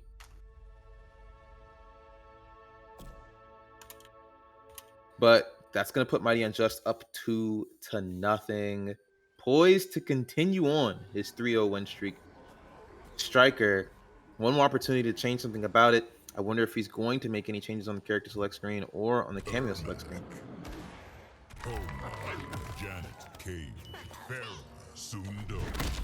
If all you've got is telekinesis, That is just one of Okay, our so we got Stryker, MightyUnjust right now. Stryker losing to MightyUnjust, who's up 2-0 for this winner's semis.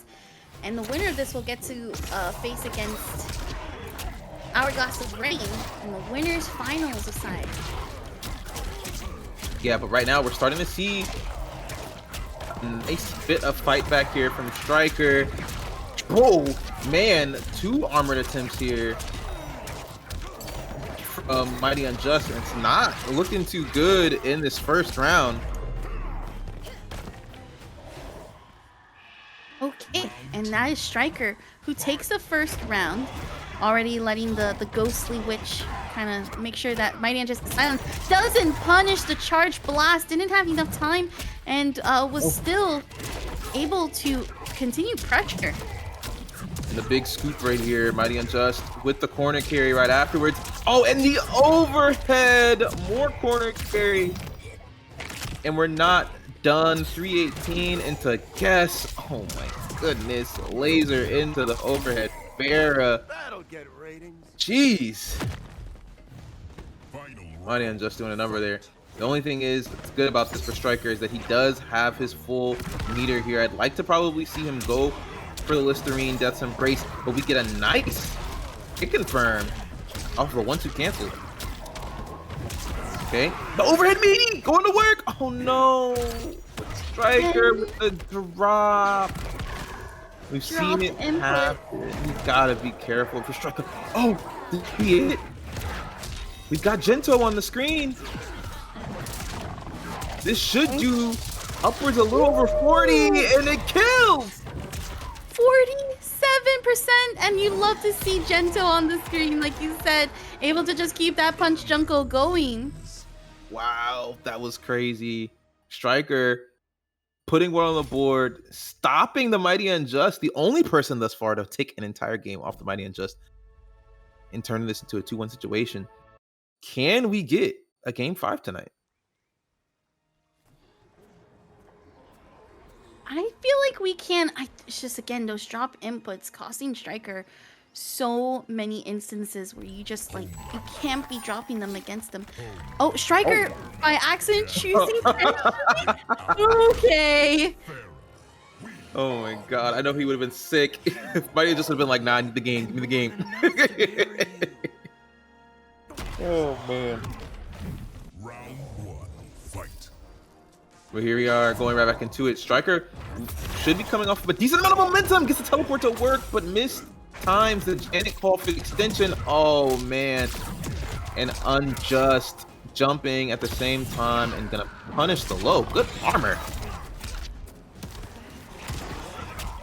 Drops the combo there. Not gonna be able to get the safe jump, but still gets a pickup either way.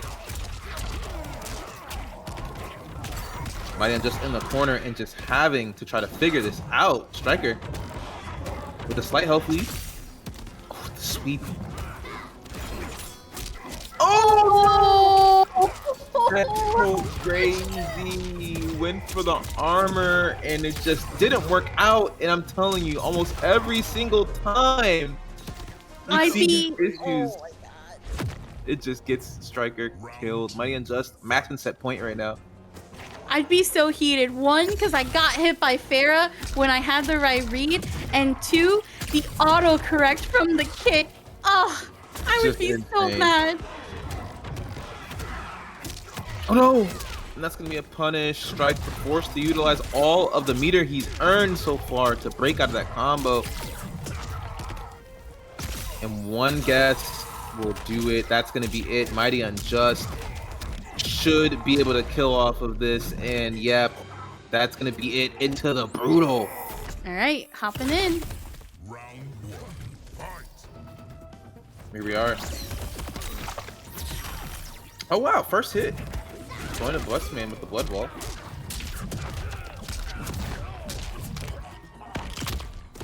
And Okay. Kale with the HL piece. Oh, the overhead whiffing. And he's still in the flight stance.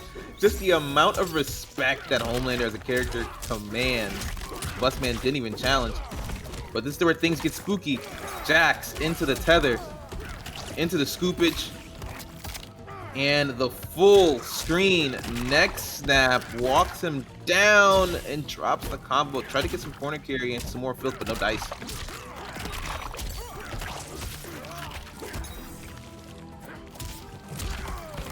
All right, the overhead at the end here. The low! Oh my goodness, online kill. Can he close it out? We're gonna see some corner carry here. Ferra's not gonna be back in time. One more mix should do it. And the fatal blow to get through all of that armor and Jax on the screen. Good utilization of your resources. Kale, get in the first round. And the good part about it, Homelander needs no meter to really do any of the things he does. So he's in round 2 with a full stick of butter. Big scoopage. Command grab. Fully launching. Oh, so much damage in that first round. Now we have it again. Where BustMan's gonna try to get out of the corner. He gets it Ooh! to get the tether going. Okay, the tether's here again. And the next snap. Hey, go swing hammer. As well, getting through. Follows blocking the string. A throw right after online kill. Going for the forward throw. Going for command grab right after, and we still land the hit to follow up. Okay. The wake up buttons! Kale not ready for the meaty. And this could get costly really quickly. BustMan utilizing all of his cameo resources, hoping for the throw to work. No dice. But still able to pick up the kill. Final round, fight. Okay, we try to go for the full screen laser, but just like online kill's trying to zone out with laser, BustMan has those war balls on deck. And looks like BustMan was just hoping for that low to work. Early call in the Jax for the pickup and no dice again. Overhead. It's still my turn, young man. Not mad at the break at all.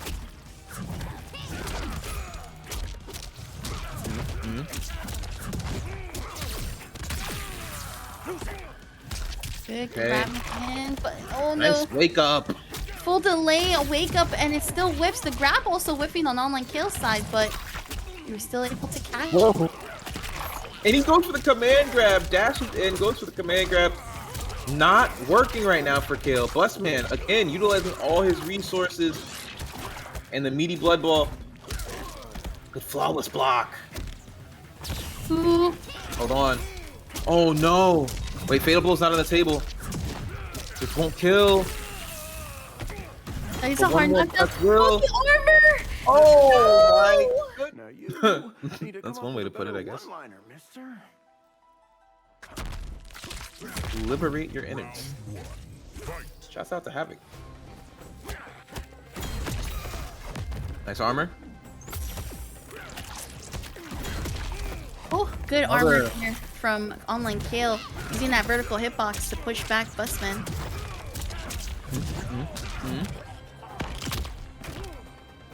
Gets him out of the corner just a little bit. Oh man, online kill kind of backdash there. Good check on Jax, but the trade here in BustMan's favor. Ooh. Just the tick. Okay. Gore ball again. There's that grab here from Online Kale. Oh. Okay. Goes for the low this time. Doesn't do anything off of it. This is ugly, but right now it's working for Online Kale still. And the raw fatal blow out of frustration there for BustMan. Not gonna work out for him. I love that there was that up block to avoid the pushback. Did you notice that? That was like such a way to like be able to make sure that punish happened from Online Kale. It was really, really good. It's also really interesting. There's a lot of fatal blows in this game that are actually just true overheads. You've got Astra, you've got Havik, you've got Shao Kahn, you got Liu Kang. A lot of characters that just have raw overheads. Liu Kang's an overhead? Yeah, it is. Wow. I didn't know that at first. I get hit by it so often that's probably why I didn't know that. Yeah, it's an overhead. I found out I was fighting my friend and I was like, you know what, fuck it, raw overhead, and I did it and he got hit and I was like, oh man, you suck. And then we went and found out he was blocking, but he was blocking low, and I didn't even know it was overhead. Okay. Oh, huge opportunity here for BustMan. Big scoopage. Okay. Grab from Online Kale. It's just not looking good right now for BustMan, who gets hit by the full screen laser. Ooh. Ooh, that's nasty. I mean, Havik's already mutilated. Probably fine. Yeah, he's fine. He's fine. The man is literally someone who like experiences pain and then can just easily recover after he rips off his limbs. Mind you, he doesn't scream that he's ripping off his limbs in pain. At all. He's just throwing it out there and he's good. I don't think he grunts at all when he's getting hit, does he? I don't think so at all, actually. I think he's just like, whatever. Chaos. I can't get over the fact that on Havik's like right shoulder, it just looks like a rack of ribs. I don't like this costume for him. This is not one of my. This is not one of them. You're not feeling it? Not feeling it at all. He's ready to go to the cookout right away. He's like, I got the slab of ribs on me. I don't gotta buy nothing. Now, what animal the ribs are from? That's where things get fishy. I think it's one of those Athenian monsters. It's probably the rat that's in the Deadwoods. Ugh, that's nasty. That seems like his speed though. Oh, the low clipping again. Online kill, just not ready for it. Gonna block this time. No punish. A little too stubby. Okay. Goes for the tether. Scoopage again. Blood ball into the snap. Practically guaranteed. That is filthy. Oh, went for the wake up throw. Okay, down one check here from Online Kale. It's gonna be a full screen throw. Gets hit by the gore ball, but doesn't look like it was gonna be enough hit advantage to actually keep it going. Ooh, hard read there with the anti-air. No love though. Ooh, you still got hit by that. Backing away. Full screen laser. Hold on. Oh, this might be where Havik excels. Great flawless blocks. Oh, and the fatal blow. The amount of pushback is crazy. But Havik privileged enough to be able to roll in for the kill. That's one way to celebrate, Havik. That is one way to celebrate. Online Kale just throwing these lows out, not really committing to them though. As we said, command As you said that, right? Like just being able to get the command grab, plus Ferra coming through the reversal armor as well. Ooh, that down 4 reaches so far, and the hitbox on it is so disjointed. You are definitely getting hit. Tether now in motion. Jax, Goreball secures the unblockable. And this corner belongs to BustMan, who goes for the head Goreball and actually interrupts Online Kale's throw. Whoa. Okay, gets out the corner at least. Oh no, this might be spelling disaster. The only good thing is we do have a lot of hits on the armor. but you don't want to overcommit because Fatal Blow do a good break there from Online Kale. The tether didn't spin the bar, but still gonna get the extension because of Jax. Fatal Blow is the only thing that... Oh, never mind. The damage will kill. God. BustMan. It's looking really strong right now, 2-1. Yep, I was gonna say this could be the time in which we start to see Online Kale make the switch to the tried and true. My so-called betters can't break my will. How is that the one My thing we have goodness. in common? Hopping right back into it again. Fight. Okay, good armor here. Ooh, okay, not enough hits that's gonna break Havik's armor. I like the response there, BustMan. Good blocks. Oh, wow. Online Kale saying just because you blocked it does not mean it's your turn. Play it. Goes for the low again. Low again. Starting to get BustMan to second guess himself. And here we have it, Jax with the ground pound. Good up block. Hey, I like this. We're gonna be able to at least chip out, and we actually got the hit in instead. And that means that at least with that, Online Kale is still on the fighting side of things, getting that first round. Okay, overhead this time. Alright. Plus frames. Tries a dive kick, I think, and good check right there from BustMan. Shutting down any stuff that's not real. The big splat from the 5 hits of armor.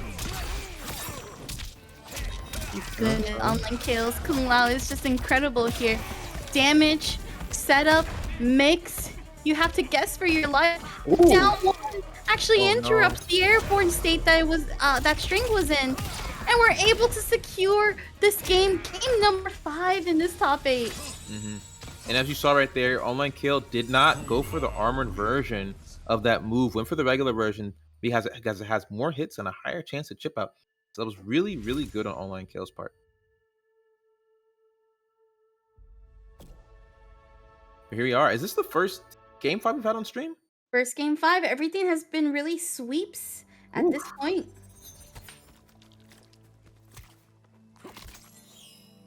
And of course, this is still the first round in the loser's part of top 8 for Online Kale and BustMan. One of them are going home completely tonight.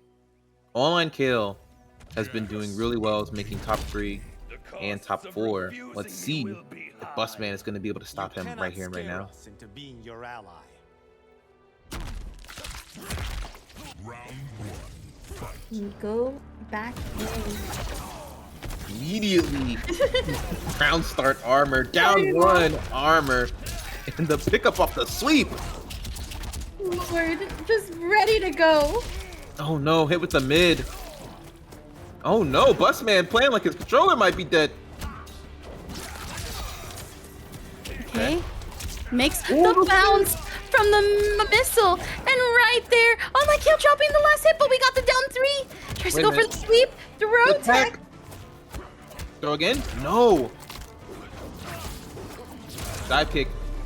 Oh, and you have the dive kick again. Doing a great job.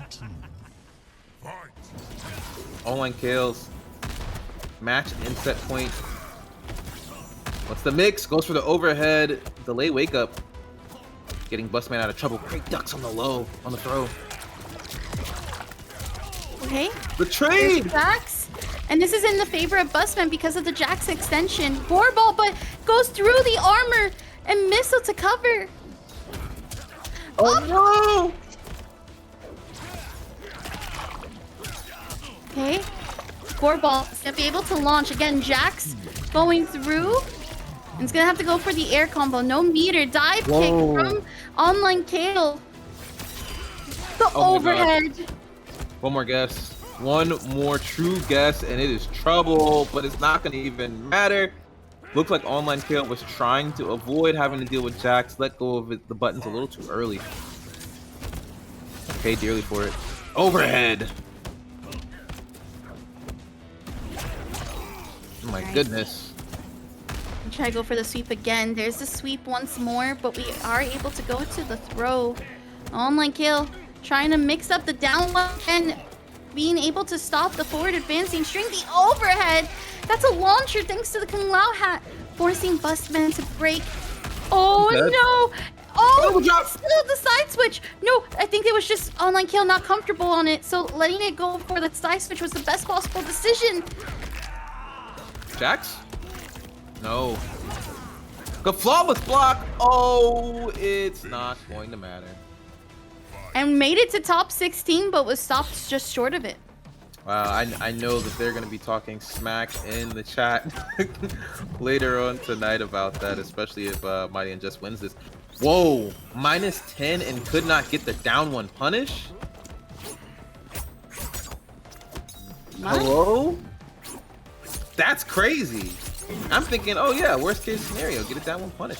Wow. Buff Ferra. But fair indeed, I agree. Give us back that health. Thank you very much. I appreciate it. Right now, MightyUnjust. Not in the worst situation. Great flawless block right there. Getting his turn back and a great interruption as well. On the attempt at the low hat to cover. Teleport keeps MightyUnjust in the corner. I was gonna say, we're gonna break. Ooh! Whoa! What? I thought that was gonna hit. I thought it was gonna hit. I saw it didn't hit, and I was like, oh, he's dead. And it just, MightyUnjust. I'm so shocked that that didn't hit. I can't believe it. You can't cancel me. Fight. That was insane. It really was. Jumps back, avoids the teleport, blocks the loud hat with a sweep. Whoa! Good micro duck right there. Not dealing with the command grab, trying to fuzzy it, and it works out. Hard to blockable situation. Looks like MightyUnjust might have went for a flawless block attempt there to shut down that string. And the raw command grab from downtown. Ooh, the slight little back and forth for the shimmy. There's that breaker here from MightyUnjust, gonna be able to avoid completely the Kung Lao hat, but the overhead from Ferra causes the whiff, and Hourglass takes advantage and gets the side switch plus the round. Wow, that was insane. MightyUnjust had it. The fact that he was able to get over the Lao hat, I think he might have even surprised himself there because he dropped the combo. Right now, Hourglass remain with the homing air ball roll. Nice little 208.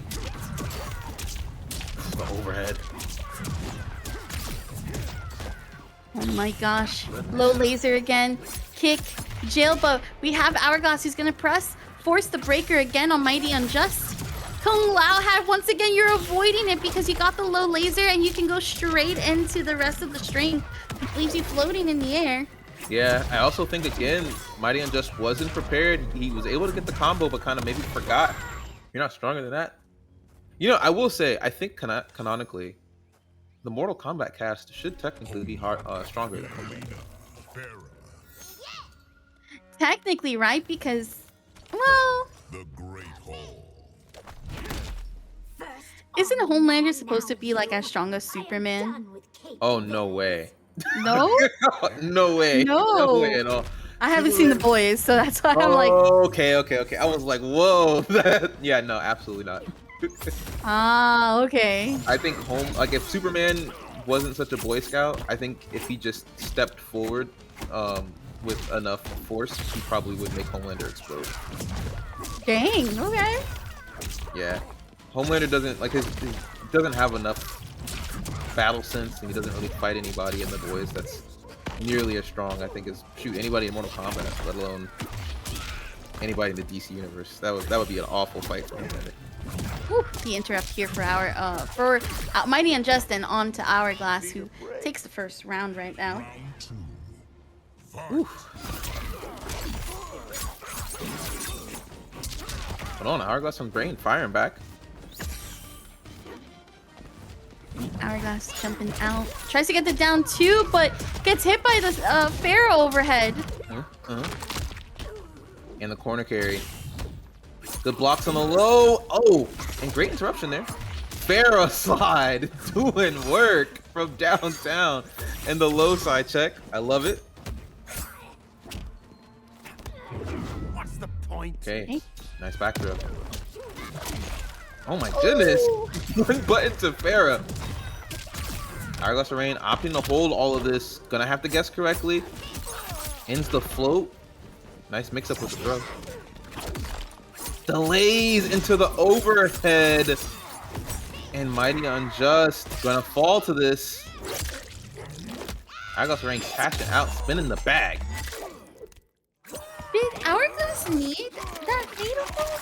I don't think they did, but you know what? Extra 50 health. I don't play Mileena. Who knows? You know what? That's fair. That's fair. And plus, that's 3 bars just in case the MightyUnjust does land a hit. You know what? I was talking about last week being like, Hourglass needs to use that bar, not just for Breaker, but sometimes, or rather, needs to be careful using that bar and then get their Breaker. So I'm gonna be like, yeah, this works out. Yeah, I'm not terribly upset with the decision. It got the kill. You know, that's what matters the most. Make sure you get the kill. Ooh, nice homie airball roll. I want to say homie missile so badly. In the low. That's so funny. You heard MightyUnjust just trying to break there and just didn't have the resources, and he does break early this time. Okay. Oh, okay.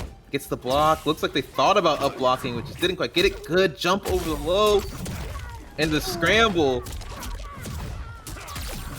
How unfortunate here for Hourglass. He's gonna have to hold all of this. Now does get the punish though. Should be able to kill. Yup.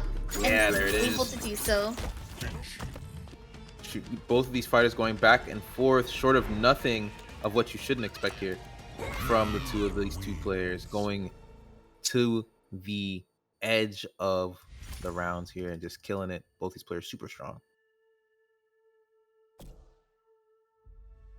All right, Hourglass tying it up on the board, 1-1 between the two.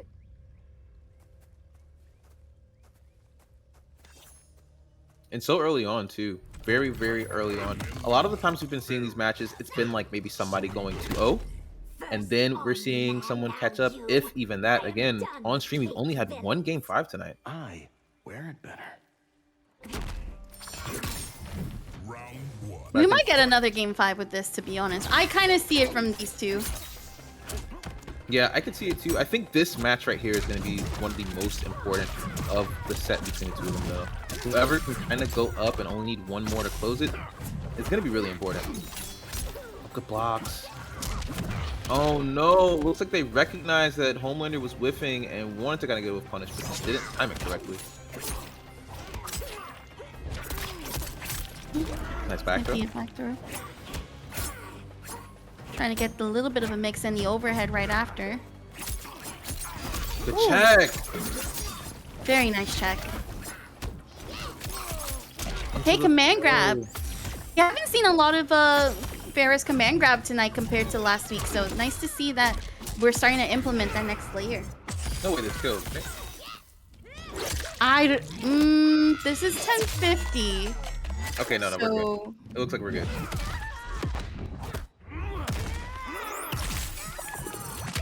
Dang, this still did a lot. Oh my goodness. 437. Oh, if we would have got a Ferra call. Oh Okay, no, chip. we spent the bar. This is where things can just get really scary. Huh? Ooh, no way. What? Oh no, Hourglass of Rain seeming to overheat there and just hoping the ball rolls would work. Going for it again, and this time we get the Ferra call afterwards. And we're seeing the mind games come into play. The blocks on the low, Ferra call this time off of the overhead, which is going to jail. Oh man, the shimmy. Little front hand, backhand action. Safe jump into the low again. Hourglass of Rain opting to hold on to this meter and not break. You're gonna break now? Yeah, we are.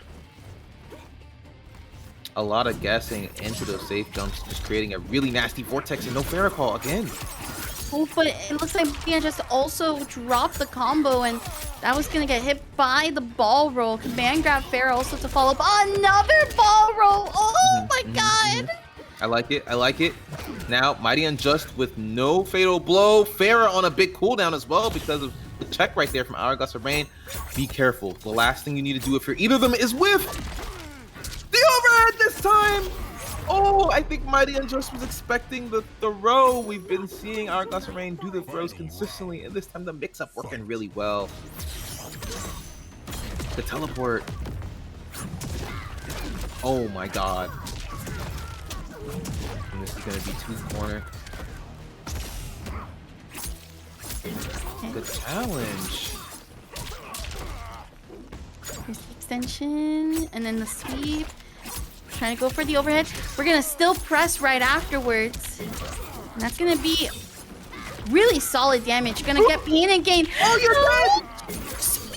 You're so dead! Whoa.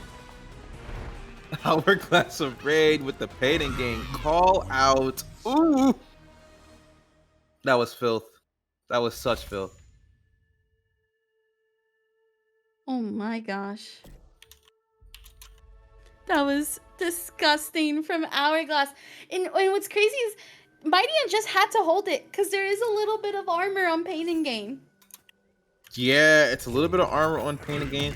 I think with the setup that Hourglass of Rain did, there was enough frame advantage to even if they wanted to challenge, they wouldn't be able to interrupt it.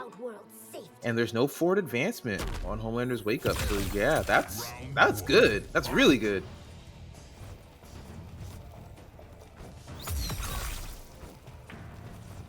Okay.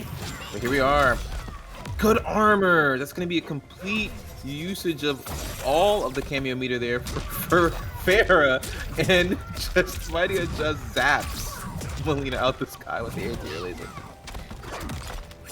Interesting choice to go for the Ferra. Didn't get as much as value as the Mighty Unjust was looking forward for. Okay. Okay. Right now, one more guess. Oh. But this is like literally one press of a button though. Yeah, and you do get out the corner. Kind of expecting him to challenge. Let me not like say this. too much. Oh Not my like gosh. this. There's no way. There's no way. Goes for the double overhead, the mid. Yeah, the mid into the overhead. Very smart right there. Didn't overextend and risk anything, but that would have been insane if Hourglass Rain would have brought that back. Oh! Okay. Good blocks in the mix. Oh my goodness, great whiff punish with the ball roll. Ball roll! I don't think that was a whiff punish. I think we just let it ride. Hourglass is the only Mileena play that I feel like gets away with it so many times. Okay, The teleport. teleport. It also stops Ferra from latching onto Mighty Unjust. Oh no! Again, this won't kill, but it's gonna do a hefty amount of damage. And all before Hourglass Rain was able to get the third bar to break either. Okay, this doesn't kill, but it's still a good chunk. And now it's Hourglass also. Ooh, yo! That should be enough, so yeah. Clutch. That was so clutch. And gets the side switch off of it. Great call out. Now that's the scary part, right? You did a really good job at calling out the overhead that jails and the scary. Now we've created a mind game. Now they can just not call the overhead and go for the low or go for the throw because you have blocked. It's a great opportunity, but it's also an opportunity for Mighty Unjust to make something else happen. Great ball roll and check underneath the low Ferra toss. Oh no! It's the mind games! The mind games are fully unlocked. It just sucks to be a part of it. Whoa! Yes, that's that autocorrect that happened the last time for Mighty Unjust and against Stryker. Right? Yeah. It was like you couldn't believe that you got hit by the autocorrect is really what happened there. The launcher from the God Complex. Mm-hmm. No punish! Oh my goodness. It's not really -10. I don't believe it. Yeah, I don't believe it. Ooh. Mighty Unjust up on the board. 2-2. Another now. game 5. This is. I told you. Between these two, makes total sense.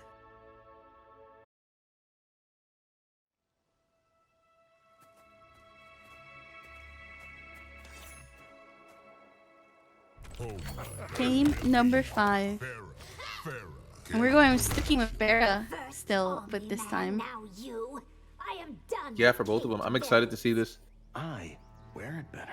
It's really interesting that they made the change, turned it to -10. But I think from everybody that's played Ferra tonight, I don't think we've seen anybody punish it. Oh man, tried to interrupt and get the punish on the raw ball roll, no dice. Okay. I think the biggest thing we've seen as far as the change with Ferra is the health. That seems to have affected people the most. Yeah, I would definitely say, even though there's a couple of situations where you haven't fully, you haven't gotten the full damage, you're still surviving quite a bit, but it's definitely not as atrocious when you have 150. Yeah, it was kind of crazy. You're surviving by a throw and a half before. Okay. Oh wow! Goes for the standing one right after the block down one, as almost if it wasn't blocked. Oh. Okay, overhead. No mix up this time. The jumps. Wanted to check Ferra, just wasn't in the right headspace there. Alright, we finally got the hit in. Hourglass. So close to cleaning up this round. Just one more hit, one more mix. There it is! Here we go. We got El Kukui versus Stryker. And El Kukui, which I do agree with this, going with the Tanya pick, that stronger character for him. Yeah, I agree with it as well. And immediately starting off really well, getting the standing 3 into the chandelier kicks. Oh, and baiting out the armor. Hold on. I think El Kukui and MightyUnjust might have had a little sit down and talked about the best ways to deal with this. Because the counterplay off the bat is really strong from El Kukui. Looks like he's learned a lot from the previous match he had with Stryker. And with the Motaro pick as well. I didn't notice this earlier, but El Kukui. Flawless block. Okay, here we go.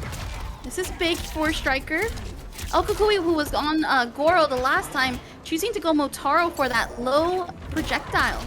Yes, and it's extremely plus as well. Something that's very scary. Can be called out. Speaking of things that can be called out, forced the break there. That 100% would have killed. But now, we got that embrace. Wait a minute. Hold on. No, we needed a flawless block. Oh, no. That's so unfortunate. He needed the flawless block on that string to survive, but just didn't attempt it. I'm not mad at it, but not enough meters for the death embrace to really work out for him. To the corner we go. Okay. Finish with the string. Whoa.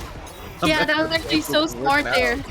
So smart. Good lookout. Also calling out that El Kukui was going to try to enforce some offensive, but Stryker making sure El Kukui doesn't get to play the game. Gets hit by the down 1 and back throw. Okay, nice little forward throw here with Nitara on the screen. Nice check. No spin right there. Thought we were going to see down 1 special canceled. That's something that is still somewhat viable with Motaro, but if your opponent is on their toes, they can still get the punish, even if you do call Motaro to teleport you out. -6, expecting a throw. No dice. All right, this first game already going to the final round on things. Oof, the swing batter able to land the hit in, but we have a throw tech from Stryker. Still getting opened up by the grab. No punish off of the swing. Oh no, and it's happening again. We're just seeing the move work so well tonight. No flawless block attempt. Both of them whiffing. Stryker expecting to get a whiff punish. El Kukui trying to whiff punish the whiff punish and getting whiff punish for trying to whiff punish the whiff punish. A lot of whiffing, a lot of punish. feel like if you explained that to someone who was brand new to fighting games, they would have just like, what? What was all of that? I would have been like, nah, I'm out. Okay, the mid strikes again, and the throw to be able to take out Stryker and put El Kukui on the board. El Kukui definitely playing a lot stronger than the last time they met up earlier in bracket. As a reminder to you guys who are just now tuning in or tuning in a little bit later into the bracket, Stryker did send El Kukui to the loser side in the first place in top 16, and it was a 3-1. So Stryker came through very strong. But right now it's starting to look like things might be a bit different. El Kukui getting the first game off the bat. Janet Cage, corrupted forest. Emperor Jared knows who's responsible for his death. At least with this, compared to the last time, El Kukui going for the Tanya pick right off the bat was such a smart decision, at the very least. Yeah, definitely. Didn't waste any time. I think they kind of came to the conclusion, especially with the last match. Homelander was not quite working. Tanya was definitely the better pick, and it definitely showed in the first game. Right now, it seems like Stryker might have a bit of some things figured out. Got a decent health lead working right now. El Kukui getting the buff up, one level of it. Nice check. Down forward. Armor. Not this time though. Ooh. Okay. Speaking of armor, instead I've got an armor launcher myself. Nice little safe jump action. Oof. Too far away to get the punish and the raw lift. That raw lift was like, okay, here's your response. You're not gonna armor. Let me just go ahead and make sure I utilize the spacing on this move. No, speaking of spacing, good whiff punish right there again from Stryker. To the corner you go. The throw this time off the meaty setup. Okay, I like it. Projectile into the full screen Mataro teleport. Just getting out of the corner and making the distance even greater while we try to keep Ermac out. Nice That check. far reach, my goodness. Oh no! Doesn't get the pickup they wanted though, but still damage on the left. Oh, El Kukui caught reaching. And won't have the bar for it. Too far away! Gentle drop! No! Not like this. This is what happens. Stryker makes a mistake or two and just starts falling apart. El Kukui might be able to take this home. Yeah, right there. That was the block that was needed. You know what's crazy is you said 1 or 2 and there was exactly 2 drops. Flawless block. Tried to go ahead and get down 1. Oh my god. Oh, and the slam with Janet taking the hit. Stryker clutching out in some of these moments. I'm liking to see it. I'm liking to see. A lot of times we see these moments, Stryker gets a little frazzled and things start going downhill. This time he was able to stay clutch and hold it together. Nice staying solid.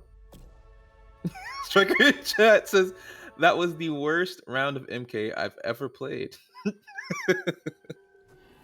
Oh my god. You said it correctly. You know, there's just these certain situations where Stryker just second guesses himself and then these drops just happen. Yeah, I think the drops, in our reality, in a high intensity moment like this, all the lights are on, you're in top 8, it's hard to stay focused, especially if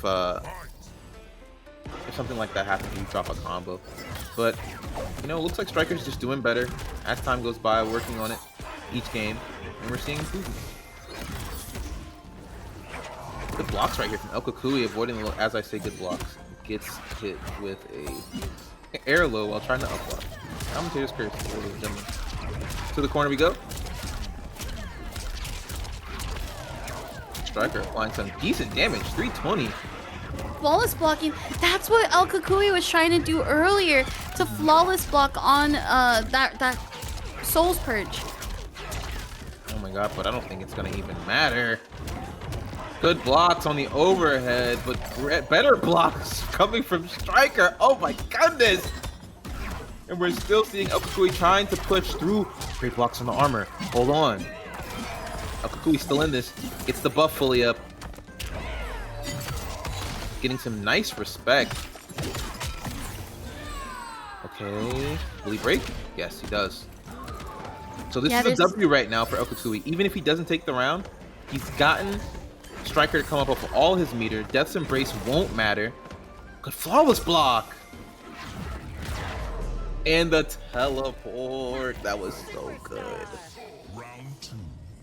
Fight. I was gonna say the break was smart because there was only 28 seconds on the clock. So that was already resource that was gonna be used. And you mentioned that Stryker had no bar. Still has no bar. Ooh.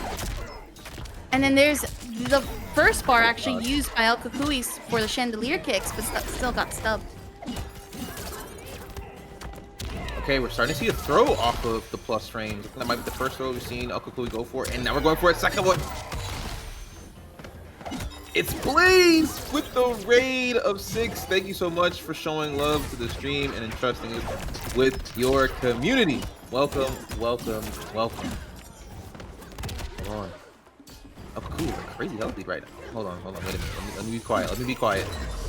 Okay. That's how it happens. I see you. Okay, low from Stryker. Tries to go for the float as El Kukui tries to call out with the diagonal projectile. Force the break there. And the drill kicks working again on the low. It's worked consistently for El Kukui every time he's made that call out.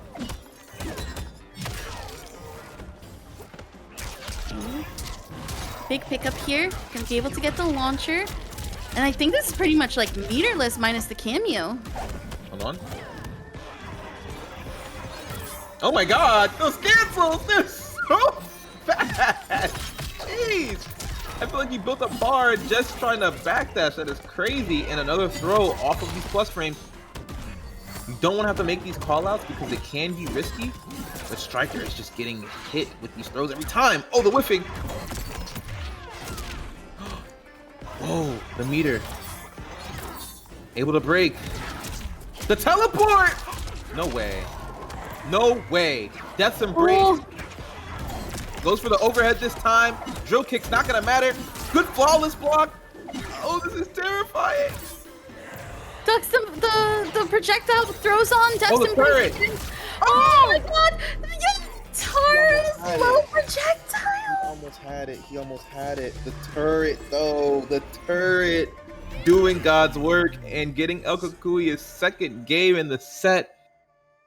That was crazy. If Stryker had just a sliver of an eighth of a bar of more health, I believe he would have survived that interaction, which is insane.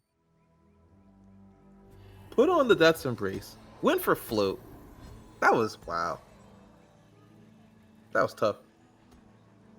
That was so close. The possibility was there when usually when you're at such a low health like that, it's really tough to actually even make a comeback. Yeah, that was definitely crazy. Well, that's also why we never give up. He almost had it. Something I also didn't think about. I saw someone in chat that he might have been able to get away with a flawless fatal blow. Oh man. Went for the armor there.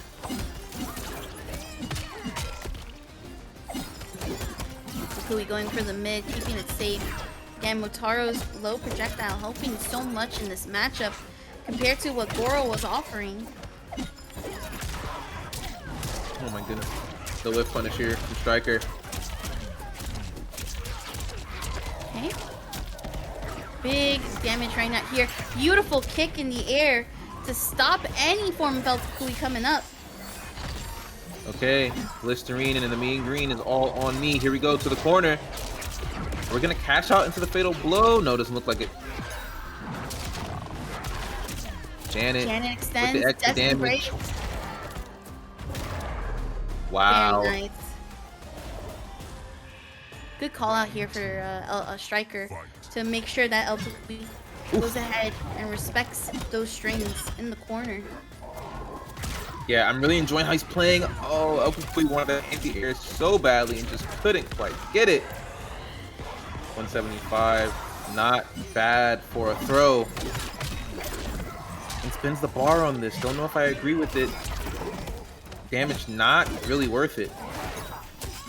Oh, went for the reversal nut punch. Oh no, and the overextension. Oh no, that last part of the combo dropped. I've never seen that happen. I think it was just too much. Gravity? Yeah, I think it was the gravity for sure. Down one check, goes into the low. Brother. And we have sent Gento as well. You don't have to spin fatal blow. You're just not gonna make it. That's crazy. 478. Oh my goodness. Stryker. That's insane. Damage galore. Chillin'. You got Gento. She's keeping the air juggles for you. My God. Very well done there from Stryker. Game number 5. Another one, Black Jesus. Woo. Okay, I like it. Top 8 is looking crazy. All right. Let's see who can take it. I do like that we're at least getting the top final game situation between these two. Hopefully we get the final round because they're playing out of their minds right now. No, they 100% are. I can't call it still after watching all of this. I'm loving that Elkakui again did start off with Tanya and is sticking to it. But right now it just feels like whoever makes the right reads at the right times are just going to start walking away with it again. Great wake up here from Elkakui in the back throw. We're seeing escape fail. Looks like Stryker was looking to tech the throw to keep him in the corner. In the low. Janet pickup. All this green on me. Good blocks. And here we see it, the punish. Motaro is not going to be able to save you in situations like that anymore. Oh, and he just lets it rip. We're already into the second round. All for choices that Elkakui just wants to try to flawless block and interrupt, but he's not going to get the opportunity to do so. Okay. Pulse Janet. Dude, we're going to spend all our Janet cameo here, and we drop it at the end. Oh, no whiff punish here. Good tech. Okay. Trying to start up on the buff. Gets the low Motaro again. And we're going to force breaker here, though, from Stryker, who gets to be able to teleport and continue extension with Janet.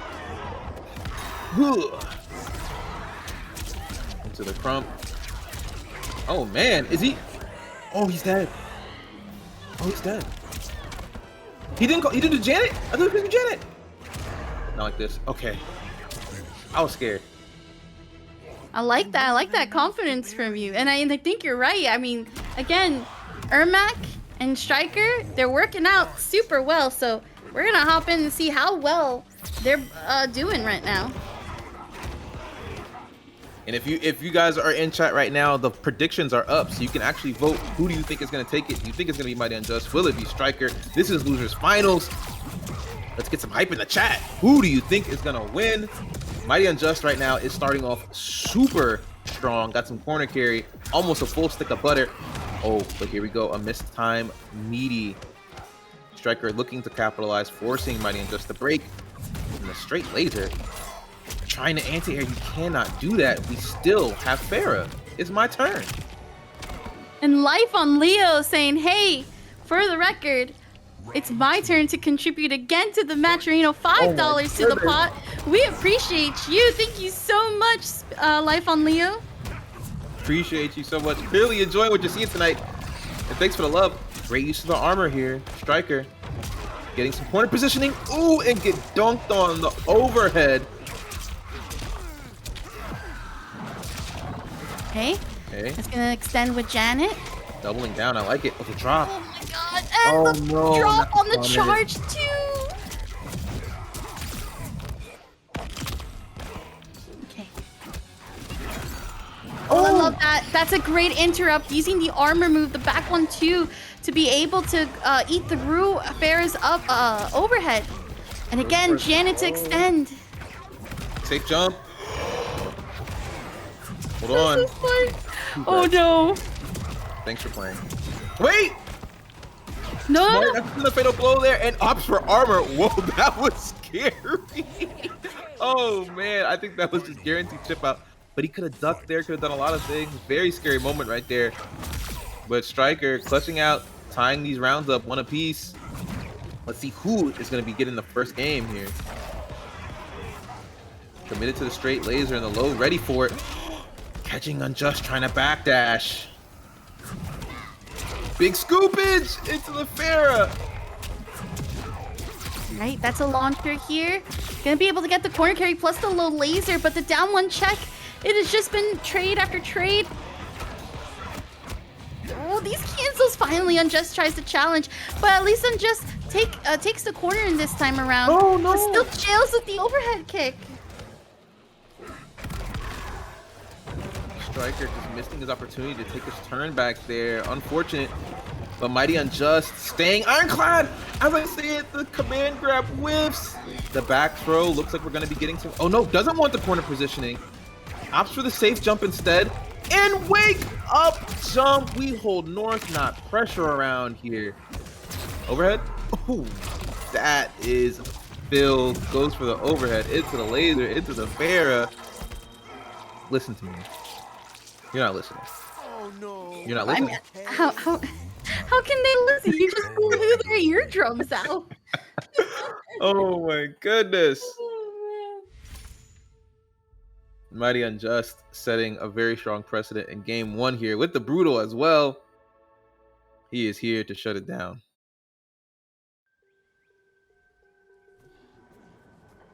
It's all the milk. It's really what it is. Some people think it's, you know, the compound V. Milk does give you good protein. Yeah, it's the protein, it's the strong bones, it's all of that.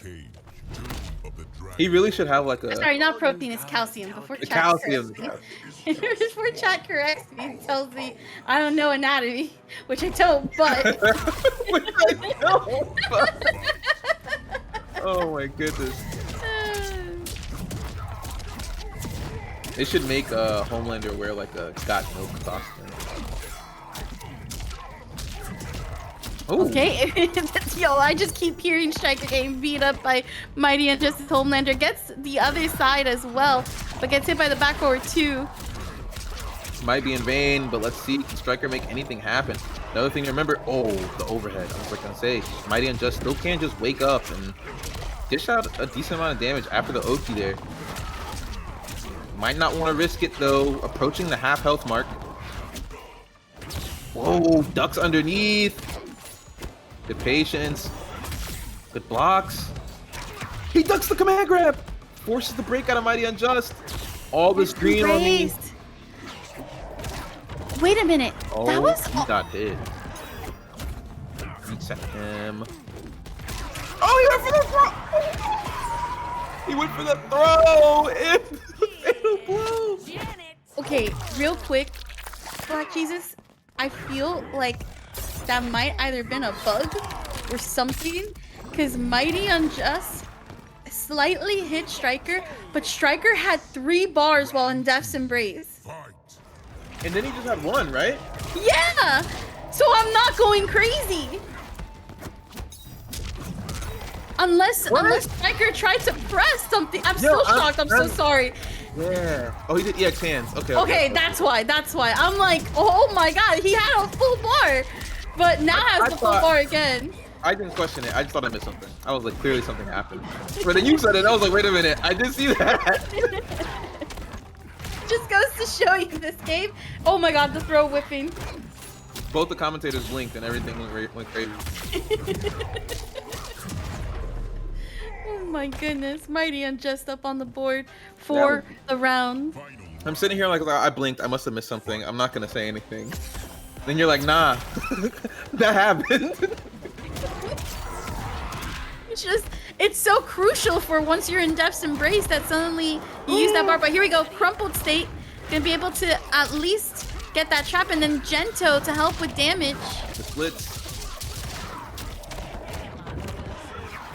God. Okay, was able to get a 50% health lead, but looks like MightyUnjust wasn't too worried. Not gonna be able to get the punish. It's -10 with pushback. Ermac with nothing to answer with that. Gotta guess right. Good blocks. And the armor again. Whoa. I think that might have been the first time we've seen someone survive that vortex that MightyUnjust created. Death's Embrace into the fatal blow. So you're not gonna have meter to break. And this is just gonna be raw fatal blow damage. Wait a minute. That's Does scale. it scale? That's really scale. Oh, it scales because it's a brother! Oh my god, and he hit Ferra, he hit Ferra. Oh my Ferra. God. This isn't real life. This isn't real life. This isn't real life. This isn't real life. This isn't real life. Before the fatal blow came out. So the scaling still happens the exact same way. That is yeah. Buff Ermac. Death's Embrace kind of sick. Homelander, Ermac, Ferra, Janet, Oh my Right, god. right.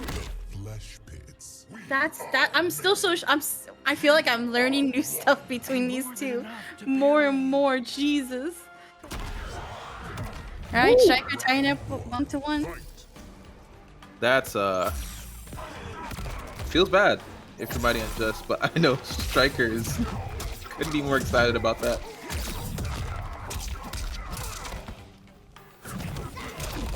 Nice. Command grab into the Ferra piece. Lord have mercy, 370. Oh my goodness. MightyUnjust showing his frustration and peppering Fight.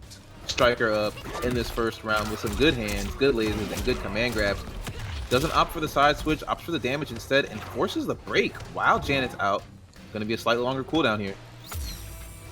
The ducking the laser. Yep. And here's the low to follow up. Oh, the challenge! Stryker! He's got a full stick of butter here. Are we gonna go for Death's Embrace? Are we gonna go for the combo extension? Here we go. Listerine and Mean Green all on me. The blocks on the low. Okay. Trying to get some of those stand Oh ones. my god. There's the low again. It's gonna trap MightyUnjust. We're gonna get the Gento as well to make sure that we can at least kill here. He did. Oh my god. He's so dead. Oh Lord of mercy. I love that Stryker keeps going for Gento in that situation. We already very rarely see Gento, so the fact that Stryker is saying, okay, this is gonna guarantee the kill because I'm doing 40%, like, great thinking there for Stryker. And it's meterless too. Gets to keep all his resources on top of it. Do we get a challenge here? No. It almost seems like every single time Stryker's tried to challenge that situation, it has not worked. I don't know why. The MightyUnjust firing back, going up 2-1. And again, I think that was one of the most important games that could have happened in this set. MightyUnjust needs one more game. Stryker would have to figure something out for 2 games straight. And again, I think we've seen this several times where Stryker sometimes just gets in his head, gets a little antsy, has an input error, and things start to go south. If he wants to win this, he's got to clutch up, got to stay level-headed. Homelander, Ermac, Ferra, Janet. Can definitely take it to game 5 like we saw with El Kukui. So it is possible. And more than enough to bury you. Round 1, fight. Nice first hit coming from MightyUnjust. Stryker with the corner carry and a decent combo. Almost 370. Oof. Nice low.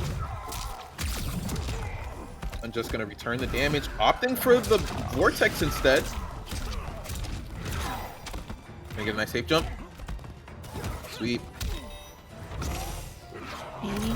Tries to get the low again. block. The punish as well right afterwards. Beautiful back forward 2. spent the armor on it as well, just in case MightyUnjust pressed. Oh my god. He got hit! He's dead. Good use of Fatal Blow. Guarantees the kill. Doesn't waste any time. And doesn't give any second chances to Stryker in the first round.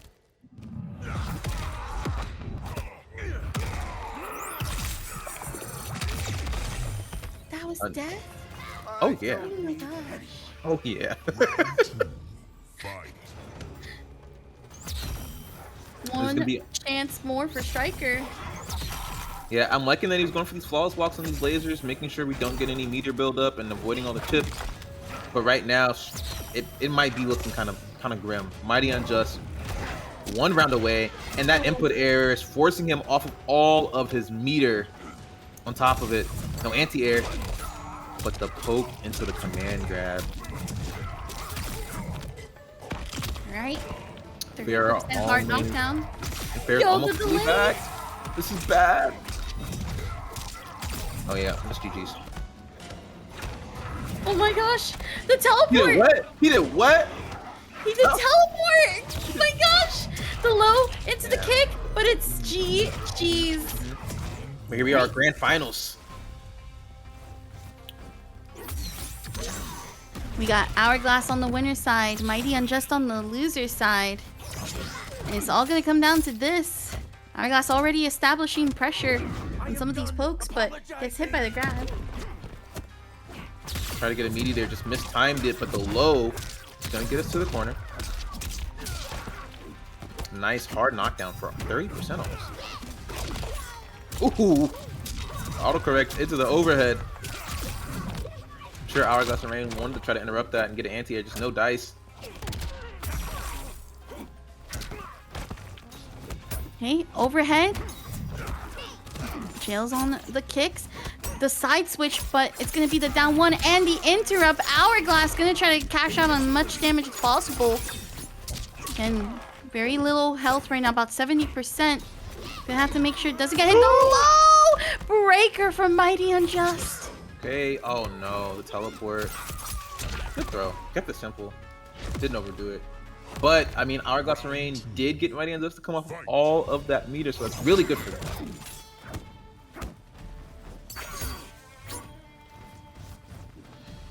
Okay, jumping back and trying to keep full screen. Doesn't even have the has the bar for the low side, but we're gonna get that instant air ball as well and follow up with the ball roll. Okay, low lasers. Tries to get the high size. Nice. Good flawless block. Ducking the lasers. Good check on Ferra there. Yeah, she scurries off. Good throw. Doesn't have Ferra, so not gonna be able to extend the combo, but still gets some decent corner positioning. Light hits on the lasers.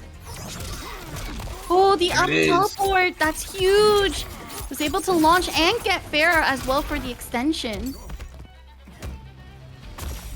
Nice checks. Whoa! Flies right over the ball roll. No way! No sure- way! That's crazy. I'm confident Hourglass Arena is used to that working every single time. Oh, you jumped? I got a ball roll for you. This time, we got flight. It's just not the same. Well, I'm shocked that flight was still considered. Oh my goodness. The raw flight was in fact crazy, and we're going into the vortex again. Good blocks here from Hourglass Rain. An extension there with Ferra. Okay, again, full screen. Fatality! Up teleport again! Huge, forcing MightyUnjust to use the breaker. Okay, straight sides, no dice. Oh, the challenge with the air-to-air! Hard knockdown. Ooh, He got hit by that overhead. Oh my goodness. Hourglass Rain taking the first game, looking really good.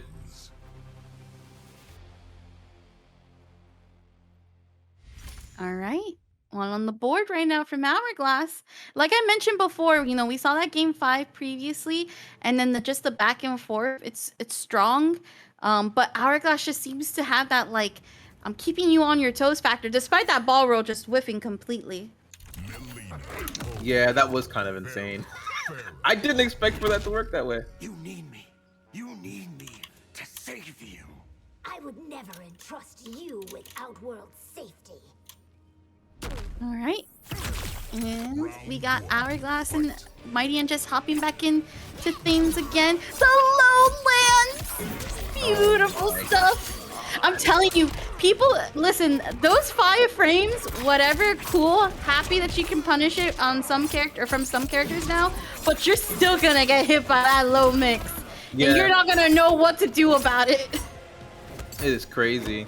Getting hit with it is some of the worst stuff, especially if you don't have any meter to deal with it. It's just like, especially the low. Full screen versions from practically everyone in the cast. Straight size for breakfast to the face. Round 2. Fight. Oh my god, the low again. Hourglass of Rain is making these lows look unblockable. Straight laser with the interruption. Look at the respect. All over here, duck OSing, expecting the command grab. Right now, MightyUnjust applying the pressure. Oh! Wow. Honestly, I got kind of mixed because of the way all those hitboxes looked from the corner to corner side. Right, but what I mean, side are we on anyways? yeah. There it is. Whoa, the cancel was able to block, but still got peppered up afterwards. MightyUnjust, a lot of respect off of that. Try to get a little false block off the 1-2. Yeah, interesting to end with the low side right after that. Nice armor. I don't need anyone. Final round. Fight. Yeah, I think they weren't expecting the hit to really happen. So they were just like, low side. Okay. Hard knockdown, a delay slightly, but gets hit by the low laser. Forced to break. The down one's gonna get whip punished. And the command grab follows up. This is MightyUnjust's round right now. Yep, and we're gonna put one on the board. Homelander things. Yes, MightyUnjust firing back with an immediate response saying, whoa, whoa, whoa, slow your roll. Not so fast. If you win, it's not gonna be that easy.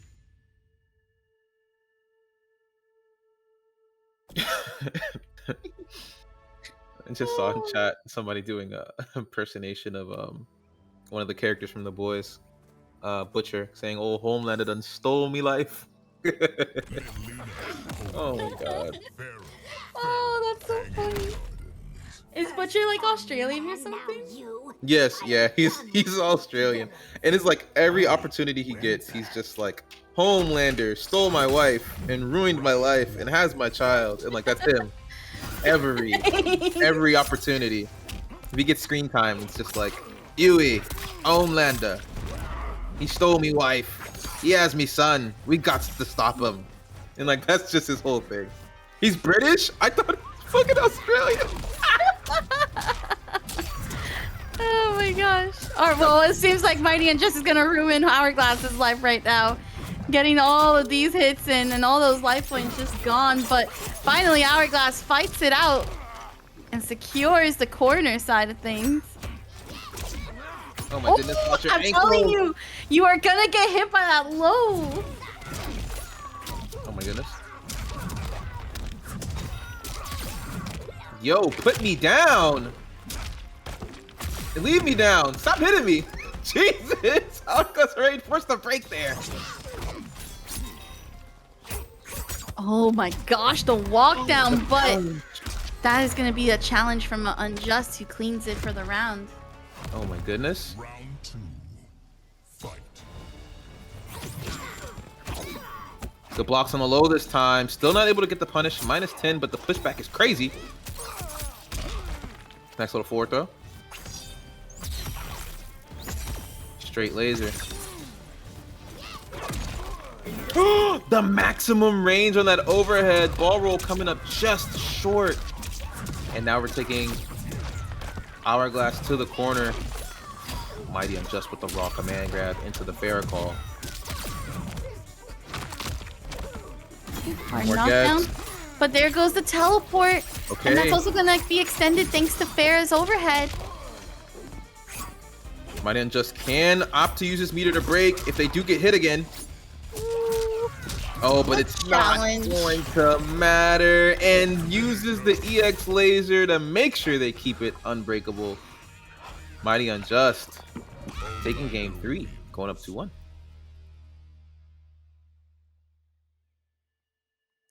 Needs one more game to initiate the bracket reset. Man, I don't know. He's looking like he's got it in him. But one thing I can't do is just count out Hourglass of Rain. That's when things start to get spooky. You're like, oh, you know what? It's not looking good. Hourglass of Rain might be in trouble. They make we a switch switch to to a Kung Lao. cameo, and You need yeah. me to save you. I would never entrust There's you that with switch. Outworld safety. I love how you called it out too. It's like, yep, Hourglass looking on the cusp of losing at least the bracket reset, so let's go ahead and just get Kung Lao in. Yep, it did. I am not surprised. Oh, straight laser. Good blocks on the low this time and checks Ferra. It looks like a lot of the times we've seen Hourglass of Rain go for the Ferra check. We see them special cancel it, so it looks like MightyUnjust was trying to prepare for that. Hourglass of Rain forced to break there. Nice flight over the hat. MightyUnjust not dropping the combo this time. Wake up buttons! More reliable. Ooh, okay, we were able to open up MightyUnjust a couple of times here.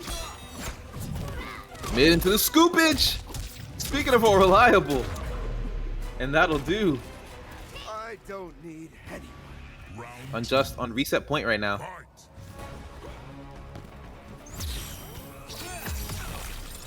Nice straight Teleport laser. attempt. Airball. We're gonna get the teleport to also open up. You are not blocking on Wake Up Unjust. I think he might be a little bit too confident right now. When he's so close to reset point, the last thing you want to do is give it up. Good whiff punish with the low laser. Another low. Ooh, overhead. This is a lot of damage that Unjust is gonna cash out right now. One more right there, and we have the bracket reset. Oh my goodness, Unjust. Ladies and gentlemen. Paired up with the Milkman and Ferra doing incredible things. Just reset the bracket in grand finals. Everybody's score is now 0-0. And if we want to, we can switch cameos, switch characters. But I wouldn't be shocked if we saw Hourglass of Rain stay on the Lao piece here. Oh no, going back to Ferra. You need me. Interesting. You need me to save you. I would never entrust I you wonder. with Outworld I wonder if safety. it's just because the Kung Lao pick didn't work out in the end. So let's just go back to Ferra. At least we get the damage. Yeah, I'm not gonna lie. I'm seeing some interesting things as far as adjustments from Unjust.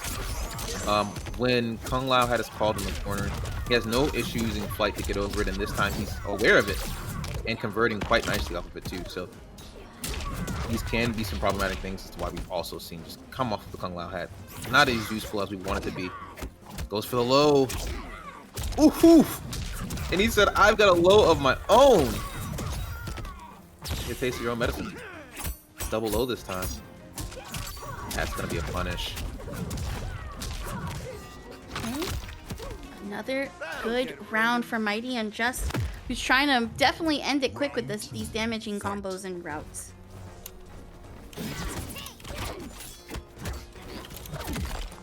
Okay, the down one check, and we're gonna be able to get the launcher right afterwards from MightyUnjust, who gets another hard knockdown. Delay wake up, the blocking of the low, but doesn't call out the command grab once more.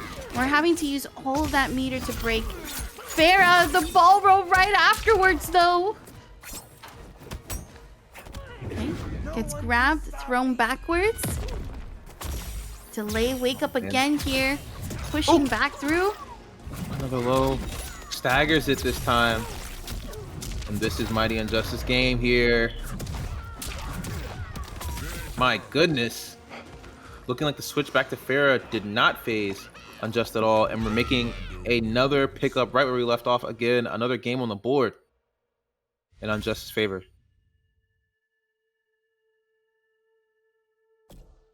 Right? Mighty Unjust trying to secure this bracket reset afterwards and making sure that the momentum stays through.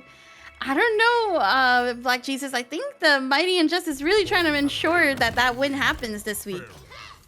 Yeah, I think so too. We're seeing Hourglass Rain stick to Ferra. Unjust just looks really prepared right now for everything that's happening.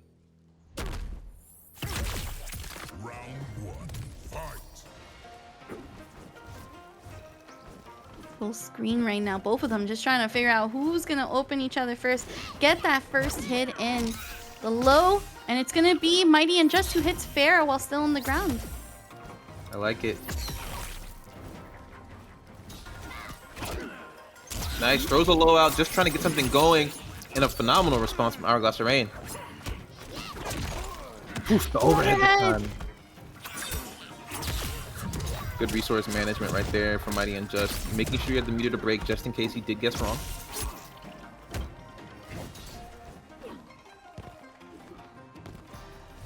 Once again, ball roll. That was from full screen too, by the way. Straight up full screen. I was literally getting ready to say, look at the patience between the two of them. And then ball roll and get hit with ball roll. Raw overhead this time. Hourglass Rain sticking around for the ride, not going to utilize the meter to break here. Wake up button, Lord have mercy. Oh, what was that? That was spending all the bar to be able to just get close to the kill. That was Hourglass using every resource. What the hell? I feel like I've never seen that before. Good lord. Oh, backdash is out of range from the command grab. Ferra also taking a hit. Just now starting to come back. Wasn't able to break if they wanted to. And the challenge here. Good interruption. Okay. Slowly closing in. Hourglass getting closer to the corner from walking back so much. Down one check, low laser. Slide kick. Opens up slightly again with the low laser. Gets the kick going for the launcher. The raw overhead. Another raw overhead. Right. One more guess. Ooh! Yup, Mighty Unjust gets this round. Yeah, while he does give up the corner positioning, he does guarantee the kill, so I can't be mad at it. Okay. Hard knockdown from the teleport, and it's now the corner position belonging to Hourglass, who's able to get the air ball and gonna be able to combo out right after it. Low overhead this time. Finishes the whole string. Oh no! The down two gets hit after the Ferra launcher. I think the idea was to use the down two launcher where you can't break and it doesn't scale. Good idea, just not good enough execution. Teleport. Oh my gosh, the down three interrupt and the Ferra launcher again. Hourglass doesn't have a bar here to break. No, drop into the God complex. Nah, this isn't real. This isn't real. It's not real life. He's like, oh, I dropped the combo. I'm still in the sky. Might as well do a floating low. That's crazy. I feel like that was more of like, let me wait till Hourglass presses buttons and then let me do God Complex. That's insane. Mighty Unjust is on set point right now, playing extremely well. Reset the bracket. And now we're back here looking like they're about to 3-0 Hourglass Rain, who sent them to the loser side in the first place. Ferra hanging guns. First red-caped villains. I wear it better. Okay. Round 1. Fight. This could be the last game for MightyUnjust. It all comes down to this match. Interrupts the launcher as well. Sorry, the ball roll with Ferra follow-up right afterwards. Actually going for the challenge, backing away just a little bit to see if we can open up with the low. And while the low was blocked, wasn't able to get anything off of it. Goes for the overhead this time. Oof, one button into the scoopage. And we're still seeing good damage mid-screen. 335. Float into nothing. Counter hit on the throw. Nice ball roll. Yep, air laser. You've seen it before.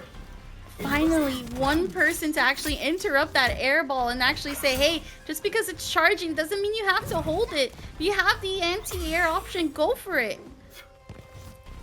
MightyUnjust is just utilizing almost every single thing Homelander has at his disposal. The patience there. Didn't overextend. As I say it, goes for the low laser, gets clipped for it. Now here's the crazy part.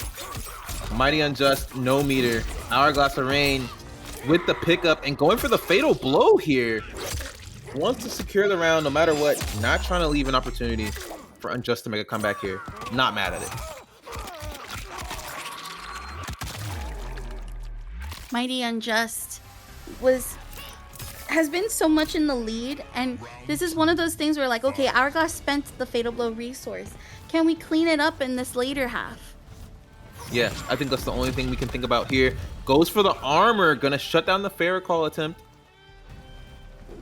and get the punish. But right now we're seeing a ton of patience coming from Hourglass of Rain. Has the full stick of butter, still doesn't want to overextend. This is their last tournament life. They cannot make too many mistakes. Ow, as I say it, catches them trying to get their turn back. Big boot. Blocks. The patience. Air laser. It's almost like every time MightyUnjust is just waiting slightly just in case the air ball actually happens on the first round of startup, or if it's still being held, okay, let me just air laser. You're gonna actually try to charge it up all the way. Right now, this is terrifying. And the overhead. Wait a minute. MightyUnjust poised for the 3-0 sweep in the grand finals reset.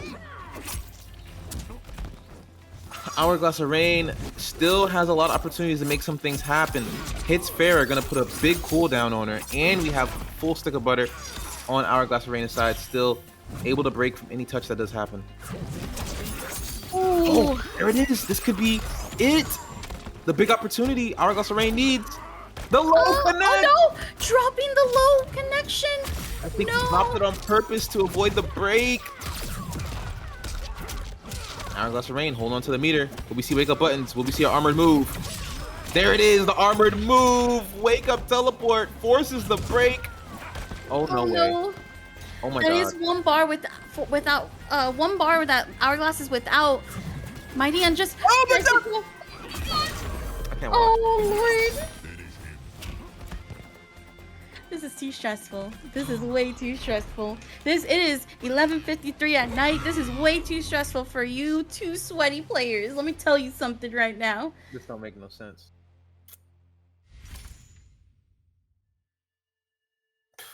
Too stressful. All right. Oh, indeed.